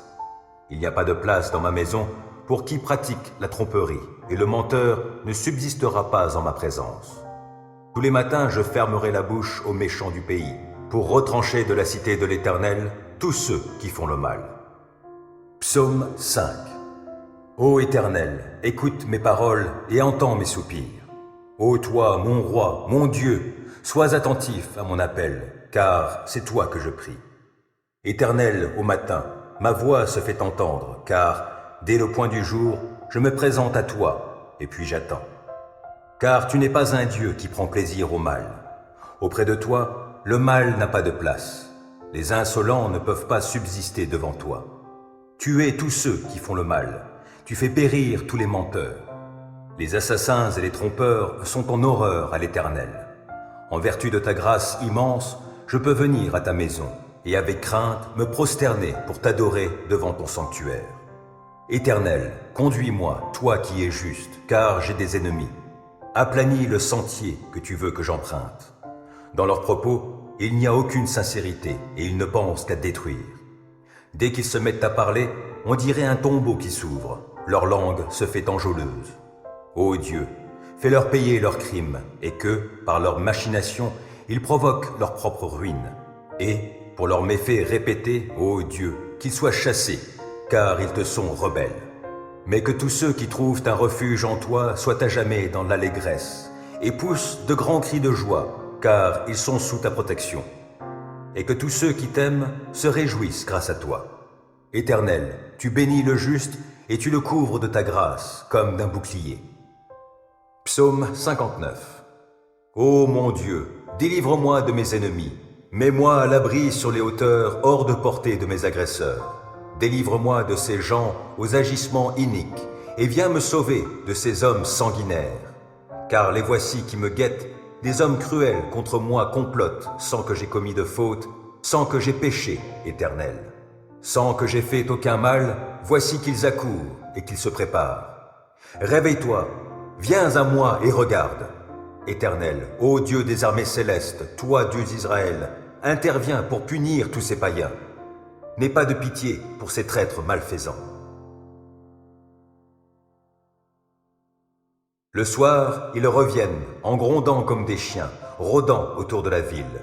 Ils ont la bave à la bouche, leurs propos sont des épées. Ils se disent, « Qui peut nous entendre ?» Mais toi, Éternel, tu ris de ces gens, tu te moques de tous ces païens. Toi qui es ma force, c'est vers toi que je regarde. Oui, Dieu est ma forteresse. Dieu qui m'aime viendra au-devant de moi. Dieu m'offrira en spectacle tous mes ennemis. Ne les extermine pas, de peur que mon peuple oublie, mais, par ta puissance, secoue-les, renverse-les, toi qui es Seigneur, notre bouclier.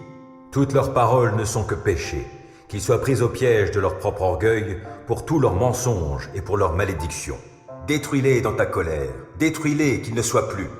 Alors on saura que Dieu règne sur Jacob jusqu'aux confins de la terre. Le soir, ils reviennent en grondant comme des chiens, rôdant autour de la ville.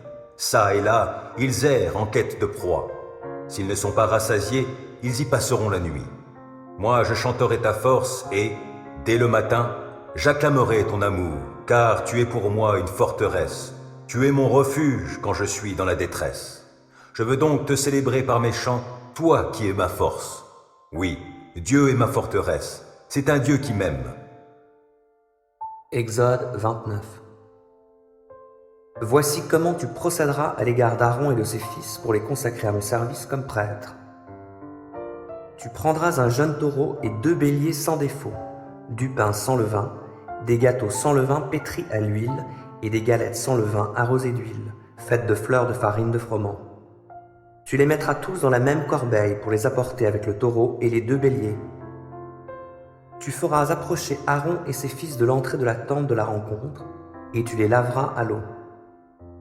Puis tu prendras les vêtements sacrés, et tu feras endosser à Aaron la tunique, la robe de l'éphod et le pectoral, et tu le ceindras avec la ceinture de l'éphod. Tu le coifferas du turban sur lequel tu fixeras le diadème de consécration. Ensuite, tu prendras l'huile d'onction et tu la répandras sur sa tête pour l'oindre. Tu feras approcher ses fils et tu les revêtiras de leur tunique. Tu ceindras Aaron et ses fils d'une ceinture et tu les coifferas de turbans. Ainsi, tu conféreras l'investiture à Aaron et à ses fils, et le sacerdoce leur appartiendra en vertu d'une ordonnance en vigueur à perpétuité. Tu amèneras le taureau devant la tente de la rencontre. Aaron et ses fils poseront leurs mains sur la tête du taureau que tu égorgeras ensuite en ma présence à l'entrée de la tente de la rencontre. Tu prendras de son sang et tu en appliqueras avec ton doigt sur les cornes de l'autel. Tu répandras tout le reste du sang sur le socle de l'autel. Puis tu prendras toute la graisse qui recouvre les entrailles, ainsi que le dessus du foie et les 2 rognons avec la graisse qui les entoure, et tu feras brûler le tout sur l'autel. Mais tu brûleras la chair du taureau, sa peau et ses excréments à l'extérieur du camp. C'est un sacrifice pour le péché. Ensuite, tu prendras le premier bélier. Aaron et ses fils poseront leurs mains sur sa tête. Tu l'égorgeras et tu aspergeras de son sang sur tous les côtés de l'autel. Puis, tu le découperas en morceaux. Tu laveras ses entrailles et ses pattes, et tu les disposeras sur les quartiers de viande et sur sa tête. Tu brûleras tout le bélier sur l'autel. C'est un holocauste offert à l'Éternel, un sacrifice à l'odeur apaisante, consumé par le feu pour l'Éternel. Enfin, tu prendras le second bélier. Aaron et ses fils poseront leurs mains sur sa tête. Tu l'égorgeras et tu prendras de son sang pour l'appliquer sur le lobe de l'oreille droite d'Aaron et de ses fils, sur le pouce de leur main droite et sur le gros orteil de leur pied droit. Puis tu aspergeras de sang les 4 faces de l'autel. Tu prendras du sang qui sera sur l'autel et de l'huile d'onction, et tu en aspergeras Aaron et ses vêtements, ses fils et leurs vêtements. Ainsi, lui et ses fils, ainsi que leurs vêtements, seront consacrés. Tu prendras la graisse du bélier, sa queue, la graisse qui recouvre les entrailles, le dessus du foie, les 2 rognons et la graisse qui les entoure, ainsi que le gigot droit, car il s'agit d'un bélier d'investiture. Tu prendras aussi une miche de pain, un gâteau à l'huile et une galette prélevée dans la corbeille des pains sans levain, déposée devant l'Éternel. Tu placeras le tout dans les mains d'Aaron et de ses fils, et tu les leur feras offrir à l'Éternel avec un geste de présentation. Ensuite, tu les reprendras de leurs mains et les feras brûler sur l'autel au-dessus de l'holocauste, en sacrifice à l'odeur apaisante, consumé par le feu, pour l'Éternel. Tu prendras la poitrine du bélier pour la consécration d'Aaron et tu l'offriras à l'Éternel, avec le geste de présentation. Ce morceau te reviendra comme ta part. Tu consacreras la poitrine qui aura été présentée à l'Éternel et le gigot provenant du bélier d'investiture pour Aaron et pour ses fils. Cette contribution des Israélites appartiendra à Aaron et à ses fils selon une ordonnance en vigueur à perpétuité, car c'est un prélèvement sur les offrandes des Israélites, sur leur sacrifice de communion pour l'Éternel. Les vêtements sacrés d'Aaron reviendront après lui à ses descendants, qui les porteront lorsqu'on leur conférera l'onction pour les investir de leur charge. Celui de ses fils qui lui succédera comme prêtre et qui pénétrera dans la tente de la rencontre pour officier dans le lieu saint, les portera pendant 7 jours. Puis tu prendras le bélier de l'investiture et tu en feras cuire la viande dans un lieu saint. Aaron et ses fils mangeront la viande du bélier et le pain qui est dans la corbeille à l'entrée de la tente de la rencontre. Ils mangeront ces offrandes par lesquelles est accompli le rite d'expiation pour leur donner l'investiture et les rendre saints. Aucun autre membre du peuple n'en mangera, car ce sont des choses saintes. S'il reste jusqu'au lendemain de la viande de la victime d'investiture et du pain, tu brûleras ce reste. On ne le mangera pas, car ce sont des choses saintes. Tu accompliras donc pendant 7 jours pour Aaron et ses fils les rites d'investiture exactement comme je te l'ai ordonné. Chaque jour, tu offriras un taureau en sacrifice d'expiation pour le péché, et tu purifieras l'autel au moyen de cette expiation que tu accompliras pour lui. Ensuite, tu y répandras de l'huile d'onction pour le consacrer. Tu renouvelleras ces rites d'expiation pour l'autel pendant 7 jours afin de le consacrer. Après cela, il sera éminemment saint et tout ce qui le touchera sera saint. Voici ce que tu feras. Chaque jour, à perpétuité, tu offriras sur l'autel 2 agneaux âgés d'1 an. L'un d'eux sera offert le matin, l'autre à la nuit tombante. Avec le premier agneau, tu joindras 3 kg de fleur de farine pétrie avec 1,5 litre d'huile fine. Puis tu verseras 1,5 litre de vin comme libation. Tu accompagneras le sacrifice du soir des mêmes offrandes de farine, d'huile et de vin que celui du matin. C'est un sacrifice à l'odeur apaisante consumé par le feu pour l'Éternel. C'est un holocauste que vous offrirez à perpétuité de génération en génération, à l'entrée de la tente de la rencontre devant l'Éternel, à l'endroit où je vous convoquerai pour m'y entretenir avec toi. C'est là que je rencontrerai les Israélites, et ma gloire rendra ce lieu saint. Je consacrerai la tente de la rencontre et l'autel, je consacrerai aussi Aaron et ses fils pour qu'ils soient mes prêtres. J'habiterai au milieu des Israélites et je serai leur Dieu, et ils sauront que c'est moi, l'Éternel, leur Dieu, qui les ai fait sortir d'Égypte pour habiter au milieu d'eux. Oui, je suis l'Éternel, leur Dieu. Exode 30. Tu feras aussi un autel pour faire brûler du parfum. Tu le feras en bois d'acacia. Il sera carré, de 50 cm de côté, relevé aux angles de 4 cornes en saillie. Il aura 1 mètre de hauteur. Tu en plaqueras d'or pur le plateau, les parois tout autour et les cornes, et tu le garniras d'une bordure d'or qui en fera le tour. Tu lui feras 2 anneaux d'or, que tu fixeras sous la bordure de part et d'autre, sur les 2 parois pour recevoir les barres servant à transporter l'autel. Tu feras ces barres en bois d'acacia plaqué d'or. Tu placeras l'autel devant le voile qui cache le coffre de l'acte de l'Alliance, devant le propitiatoire qui est au-dessus de l'acte de l'Alliance, là où je te rencontrerai. C'est sur cet autel que chaque matin Aaron fera brûler les essences parfumées pendant qu'il arrangera les lampes, et chaque soir quand il les allumera. Le parfum brûlera continuellement devant l'Éternel, de génération en génération. Vous n'y offrirez pas de parfum profane, ni d'holocauste, ni d'offrande, et vous n'y répandrez aucune libation. Une fois l'an, Aaron fera le rite d'expiation sur les cornes de l'autel. De génération en génération, il fera le rite d'expiation pour l'autel 1 fois par an, avec le sang du sacrifice pour le péché offert pour l'expiation. Cet autel est éminemment saint pour l'Éternel. L'Éternel parla encore à Moïse en ces termes. Lorsque tu recenseras les Israélites, chacun d'eux donnera à l'Éternel une rançon pour sa vie au moment où il sera recensé. Ainsi ce dénombrement ne leur attirera aucun malheur. Chacun de ceux qui seront recensés versera la moitié de l'unité de poids en vigueur au sanctuaire, c'est-à-dire 6 grammes d'argent. C'est un prélèvement pour l'Éternel. Toute personne de 20 ans et au-dessus, comptée lors de ce recensement, donnera ce prélèvement pour l'Éternel. Les riches ne paieront pas plus et les pauvres pas moins que cette somme pour acquitter le prélèvement dû à l'Éternel, en rançon pour leur vie. Tu percevras des Israélites l'argent de cette rançon et tu le destineras à l'entretien de la tente de la rencontre. Il rappellera à l'Éternel que la rançon pour leur vie a été versée. Ensuite, l'Éternel parla à Moïse en ces termes.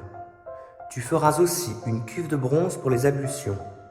Elle sera montée sur un socle du même métal. Tu la placeras entre la tente de la rencontre et l'autel et tu la rempliras d'eau. Avec cette eau, Aaron et ses fils se laveront les mains et les pieds. Avant d'entrer dans la tente de la rencontre, ils se passeront à l'eau. Ainsi, ils ne mourront pas. De même, lorsqu'ils viendront faire leur service à l'autel pour brûler un sacrifice consumé par le feu pour l'Éternel, ils se laveront les mains et les pieds et ils ne mourront pas.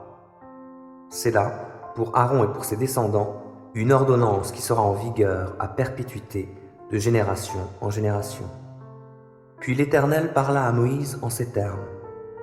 Procure-toi des aromates de première qualité, 6 kg de myrrhe fluide, la moitié, soit 3 kg, de cinnamome aromatique, 3 kg de cannelle, 6 kg de cassis, selon l'unité de poids en vigueur au sanctuaire, et 6 litres d'huile d'olive.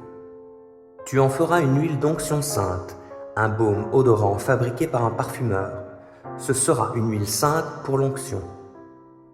Avec cette huile, tu oindras la tente de la rencontre et le coffre de l'acte de l'Alliance, la table avec tous ses ustensiles, le chandelier et ses accessoires, l'autel des parfums, l'autel des holocaustes et tous ses accessoires, ainsi que la cuve avec son socle. Tu les consacreras et ils seront éminemment saints. Tout ce qui les touchera sera saint.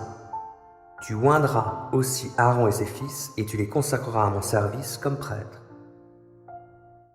Puis, tu t'adresseras aux Israélites en ces termes. Cette huile d'onction sainte sera réservée à l'Éternel de génération en génération. On n'en répandra pas sur le corps d'un humain, et vous n'en composerez pas selon la même formule. Elle est sainte et vous la considérerez comme telle. Celui qui composera une huile semblable et qui en appliquera sur quelqu'un d'autre qu'un prêtre sera retranché de son peuple. L'Éternel dit à Moïse, « Procure-toi des essences parfumées, du stacté, de l'onyx et du galbanum, et avec ses aromates, de l'encens raffiné, le tout en quantités égales. Tu en feras faire un mélange parfumé, composé par un parfumeur.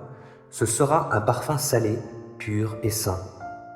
Tu en réduiras une partie en poudre fine que tu poseras devant l'acte de l'alliance, dans la tente de la rencontre où je te rencontrerai.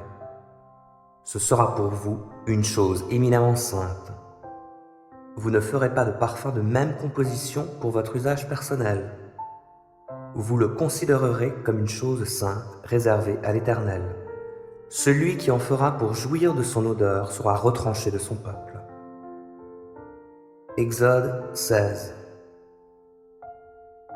Toute la communauté des Israélites quitta Élim, et, le 15e jour du second mois qui suivit leur sortie d'Égypte, les Israélites arrivèrent au désert de Sin, qui s'étend entre Élim et le Sinaï.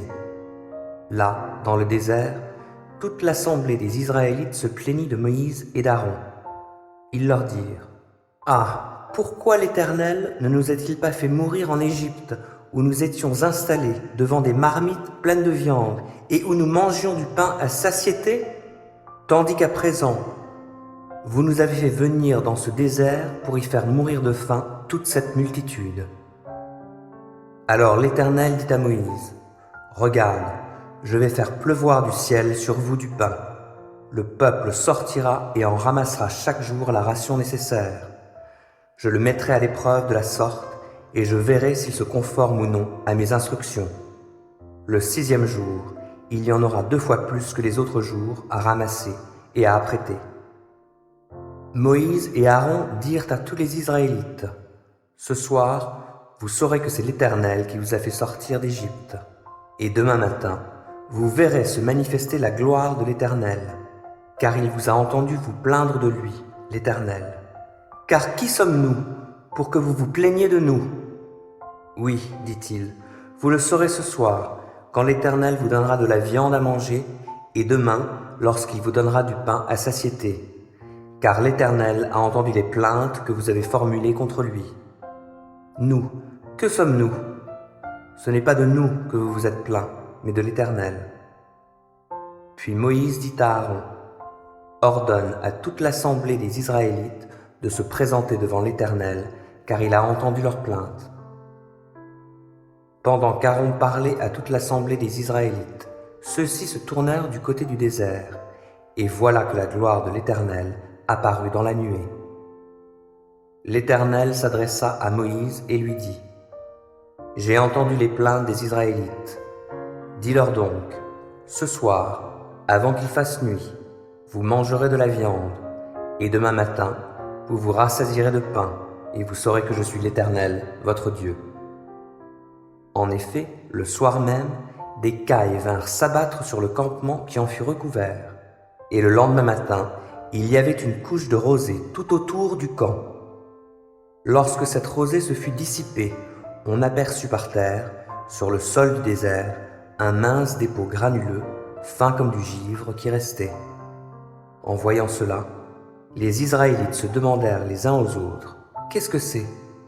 car ils ne savaient pas ce que c'était. Moïse leur dit, « C'est le pain que l'Éternel vous donne à manger.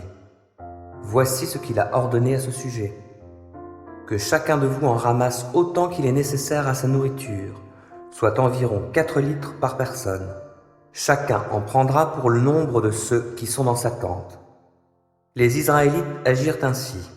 Ils en ramassèrent les uns plus, les autres moins. Lorsqu'ils mesurèrent leur récolte, celui qui en avait ramassé beaucoup n'avait rien de trop, et celui qui en avait pris moins n'en manquait pas. Chacun en avait ramassé ce qu'il lui fallait pour manger. Moïse leur recommanda que personne n'en garde jusqu'à demain matin. Mais certains ne lui obéirent pas et en gardèrent pour le lendemain. Il s'y mit des vers et cela sentait mauvais. Alors Moïse se fâcha contre ces gens. Tous les matins, Ils ramassaient donc la manne, chacun la ration nécessaire à sa nourriture. Quand le soleil devenait chaud, elle fondait. Le 6e jour, ils en ramassèrent une quantité double, c'est-à-dire environ 8 litres par personne au lieu de 4. Les chefs de la communauté vinrent en informer Moïse qui leur dit « C'est bien ce que l'Éternel a ordonné. Demain, c'est un jour de repos, le sabbat qui est consacré à l'Éternel. Ce que vous avez à cuire au four, cuisez-le aujourd'hui. Ce que vous avez à faire bouillir, faites-le bouillir aujourd'hui. Et tout ce qui est en plus, mettez-le en réserve pour demain. » Ils mirent donc le reste en réserve jusqu'au lendemain, comme Moïse l'avait ordonné, et il n'y eut ni mauvaise odeur, ni ver. Moïse leur dit alors « Mangez aujourd'hui ce que vous avez mis en réserve, car c'est le jour du repos en l'honneur de l'Éternel. Aujourd'hui, vous ne trouverez pas de manne dehors. Pendant 6 jours, vous en ramasserez, mais le 7e jour, le jour du sabbat, il n'y en aura pas. » Cependant, le 7e jour, il y eut des gens qui sortirent pour faire leurs provisions, mais ils ne trouvèrent rien. Alors l'Éternel dit à Moïse, « Jusqu'à quand refuserez-vous d'obéir à mes commandements et à mes lois ? Considérez donc que si l'Éternel vous a donné le jour du repos, il vous donne aussi le 6e jour de la nourriture pour 2 jours. Le 7e jour, que chacun reste donc dans sa tente et que personne ne sorte de chez lui. » Ainsi, le peuple se reposa le 7e jour. Les Israélites donnèrent à cette nourriture le nom de manne. Qu'est-ce que c'est ? Elle ressemblait à des grains de coriandre blanches et elle avait un goût de beignet au miel. Moïse dit « Voici ce que l'Éternel a ordonné. Prenez environ 4 litres de cette manne et conservez-les pour les générations futures, pour qu'elles voient l'aliment dont je vous ai nourri au désert, après vous avoir fait sortir d'Égypte. » Moïse dit donc à Aaron, « Prends un récipient et mets-y environ 4 litres de manne, puis dépose-le devant l'Éternel, afin de le conserver pour les générations futures. » Comme l'Éternel l'avait ordonné à Moïse, Aaron le déposa comme souvenir devant le coffre de l'acte de l'Alliance. Les Israélites mangèrent de la manne pendant 40 ans, jusqu'à leur arrivée dans un pays habité, aux confins du pays de Canaan. La mesure utilisée, environ 4 litres, correspondait à un 10e de la mesure habituelle. Exode 36. Betsaléel et Oholiab et tous les hommes habiles que l'Éternel avait doués d'habileté, d'intelligence et de compétence pour exécuter tous les ouvrages à réaliser pour le sanctuaire, exécutèrent tout conformément aux ordres de l'Éternel. Moïse fit venir Betsaléel et Oholiab et tous les hommes habiles que l'Éternel avait doués d'habileté, et tous ceux dont le cœur était disposé à exécuter les travaux. Ils reçurent de Moïse toutes les contributions que les Israélites avaient apportées pour exécuter les travaux nécessaires à la construction du sanctuaire. Et chaque matin, on continuait à apporter des offrandes volontaires à Moïse. Alors, tous les artisans habiles qui exécutaient tous les ouvrages du sanctuaire interrompirent l'un après l'autre leur travail et vinrent dire à Moïse, « Le peuple en apporte plus qu'il ne faut pour exécuter l'ouvrage que l'Éternel a commandé de faire. » Là-dessus, Moïse fit passer dans le camp le mot d'ordre suivant, « Que plus personne, ni homme ni femme, ne prépare d'offrande pour le sanctuaire. » Le peuple cessa donc d'en apporter, car les matériaux étaient en quantité suffisante pour l'ensemble des travaux à réaliser. Il y en avait même en surplus. Ainsi, les artisans habiles qui étaient à l'ouvrage firent le tabernacle avec 10 tentures de fin lin retors, de pourpre violette ou écarlate, et de rouge éclatant ornées de chérubins dans les règles de l'art. Chaque tenture avait 14 mètres de long et 2 mètres de large. Elles étaient toutes identiques. 5 de ces tentures furent cousues l'une à l'autre, et l'on fit de même avec les 5 autres. Sur le bord de la dernière tenture de chaque assemblage, on fixa des cordons de pourpre violette. Il y en avait 50 à l'extrémité de chacun des 2 assemblages, et les cordons se correspondaient l'un à l'autre. On fit aussi 50 agrafes d'or, au moyen desquelles on assembla les 2 séries de tentures, de sorte que le tabernacle forma un tout. On confectionna aussi 11 tentures de poils de chèvre pour recouvrir le tabernacle comme d'une tente. Ces tentures avaient 15 mètres de long et 2 mètres de large. Elles étaient toutes identiques. On les assembla 5 d'une part et 6 de l'autre. On fixa 50 cordons sur le bord de la dernière tenture de chaque assemblage. On fabriqua 50 agrafes de bronze pour assembler la tente afin qu'elle forme un tout. Ensuite, on fit pour la tente une couverture de peaux de bélier teintes en rouge et une couverture de peau de dauphin par-dessus. On fit aussi des cadres en bois d'acacia, posés à la verticale pour le tabernacle. Chaque cadre avait 5 mètres de long et 75 cm de large, et était muni de 2 tenons parallèles. On fit ainsi pour tous les cadres du tabernacle. On fit 20 cadres pour le côté sud du tabernacle. Pour chacun d'eux, on disposa 2 socles d'argent, un pour chaque tenon, soit 40 socles pour les 20 cadres. On fit de même pour le côté nord du tabernacle, 20 cadres et 40 socles d'argent, 2 pour chaque cadre. Pour l'arrière du tabernacle, tourné vers l'ouest, on fit 6 cadres, plus 2 cadres comme contrefort des angles arrière du tabernacle. Chacun était jumelé avec l'un des cadres des extrémités, depuis le bas, et bien lié avec lui jusqu'à son sommet par un seul anneau. C'est ainsi qu'on les fit tous deux pour les 2 angles. Il y avait donc en tout 8 cadres et 16 socles d'argent, 2 pour chaque cadre. On fit 5 traverses de bois d'acacia pour les cadres d'un côté du tabernacle, 5 traverses pour l'autre côté, et 5 pour le fond à l'ouest. Ils firent la traverse médiane qui passait au milieu des cadres, d'une extrémité à l'autre du tabernacle. On plaqua ces cadres d'or et l'on fabriqua des anneaux d'or pour recevoir les traverses que l'on plaqua également d'or. On fit le voile de pourpre violette et écarlate, de rouge éclatant et de fin lin retors, en l'ornant de chérubins dans les règles de l'art. Pour le suspendre, on tailla 4 piliers d'acacia que l'on plaqua d'or. Ils étaient munis de crochets d'or et reposaient sur 4 socles d'argent. On confectionna pour l'entrée de la tente un rideau de pourpre violette et écarlate, de rouge éclatant et de fin lin retors, en ouvrage de broderie. On fit, pour les suspendre, 5 piliers avec leurs crochets. On plaqua d'or leurs chapiteaux et leurs tringles. Leurs 5 socles étaient en bronze. Ésaïe 29. Malheur à la cité-autel contre laquelle David a installé son campement.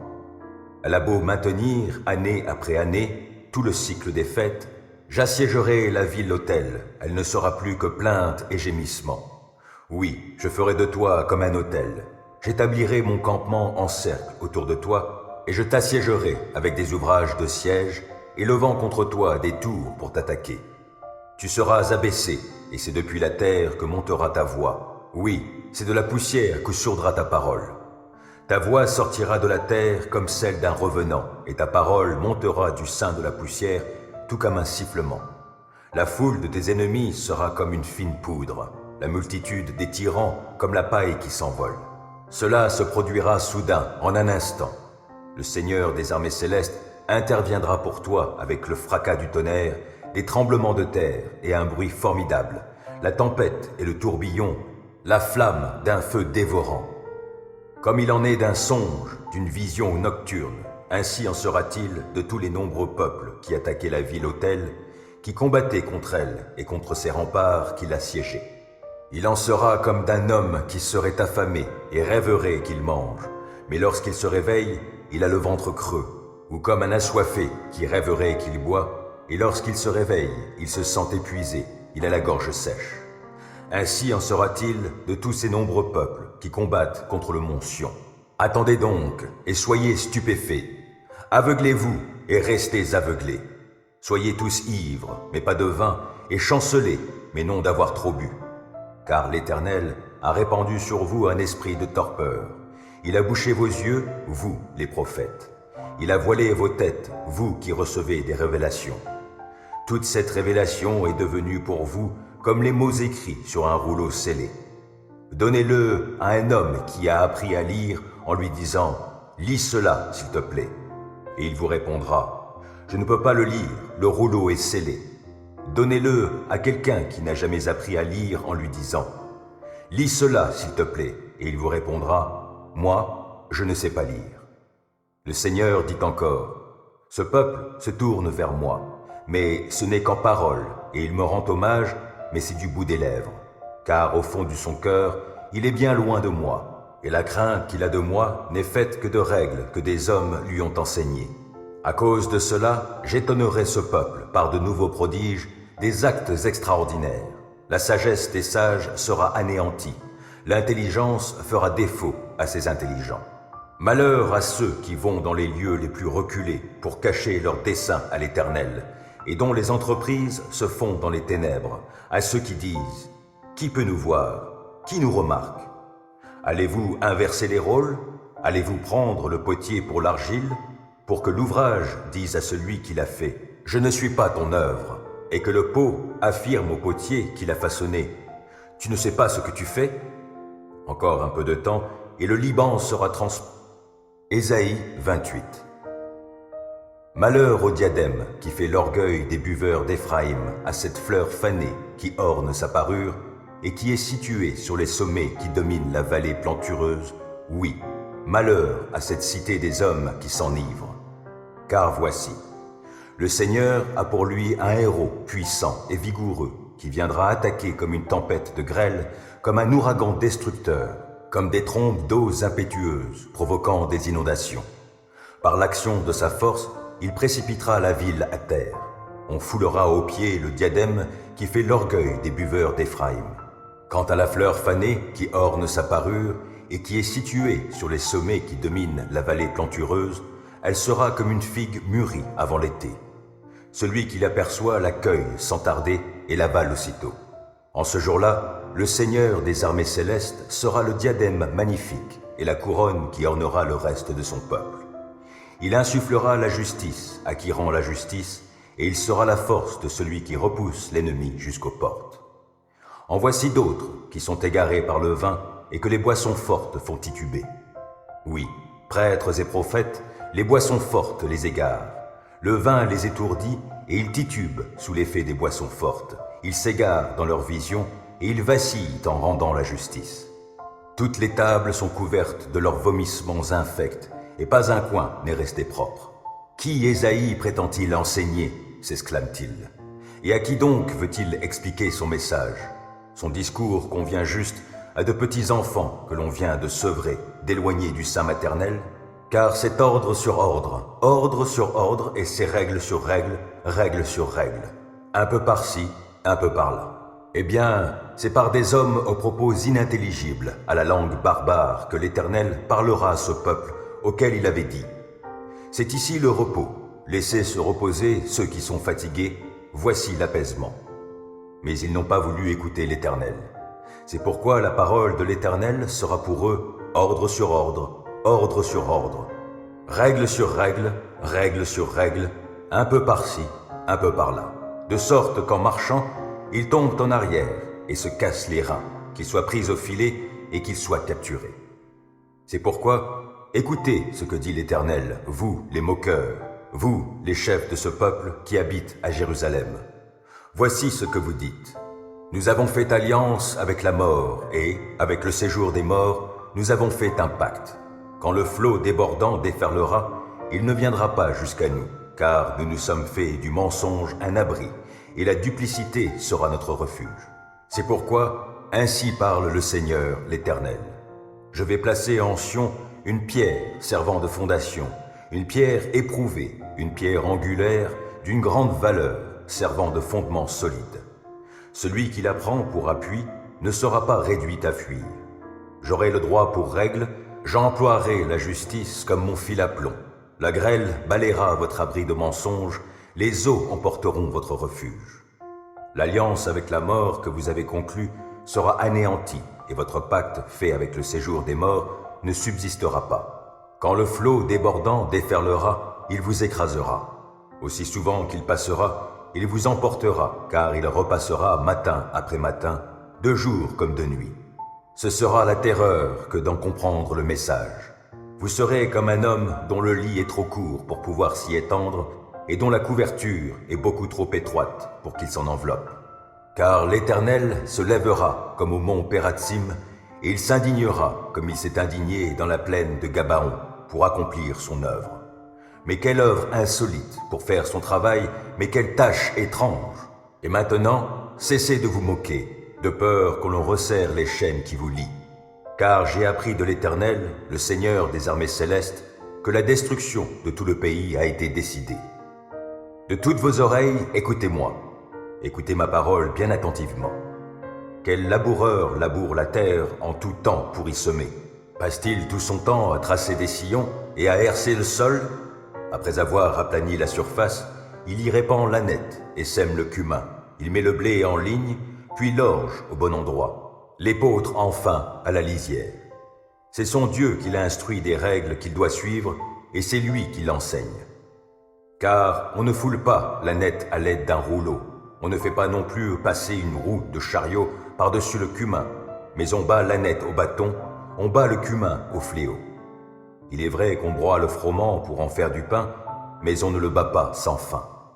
On fait passer dessus la roue et le traîneau, mais les chevaux n'écrasent pas le grain sous leurs sabots. Tout cela vient de l'Éternel, le Seigneur des armées célestes. Son plan est merveilleux, sa sagesse est immense. Ésaïe 27. Ce jour-là, l'Éternel interviendra avec sa dure épée, sa grande et forte épée, contre le Léviathan, le serpent fugitif, contre le Léviathan, le serpent tortueux. Il le tuera, ce monstre qui habite la mer. Ce jour-là, on dira, « Chantez la vigne au beau raisin, c'est moi l'Éternel qui la garde. En tout temps, je l'arrose. De peur que l'on s'en prenne à elle, nuit et jour je la garde. Ma colère est passée, et s'il se trouve des ronces, des épines, je marcherai contre elles pour leur faire la guerre, et j'y mettrai le feu. À moins qu'on me prenne pour refuge et rempart, qu'on fasse la paix, oui, la paix avec moi. Dans les jours à venir, Jacob prendra racine, Israël fleurira et fera des bourgeons. Il couvrira de fruits la surface du monde. L'Éternel les a-t-il frappés comme il a frappé ceux qui leur donnaient des coups? Les a-t-il mis à mort comme il a mis à mort ceux qui semaient la mort au milieu d'eux? Non, c'est avec mesure que tu as conduit leur procès en les envoyant en exil. Tu les as enlevés par ton souffle terrible en un jour de vent d'Est. C'est par ce châtiment que sera expiée la faute de Jacob, et voici quel sera le fruit du pardon de sa faute. Il pulvérisera toutes les pierres des autels idolâtres comme des pierres à chaux.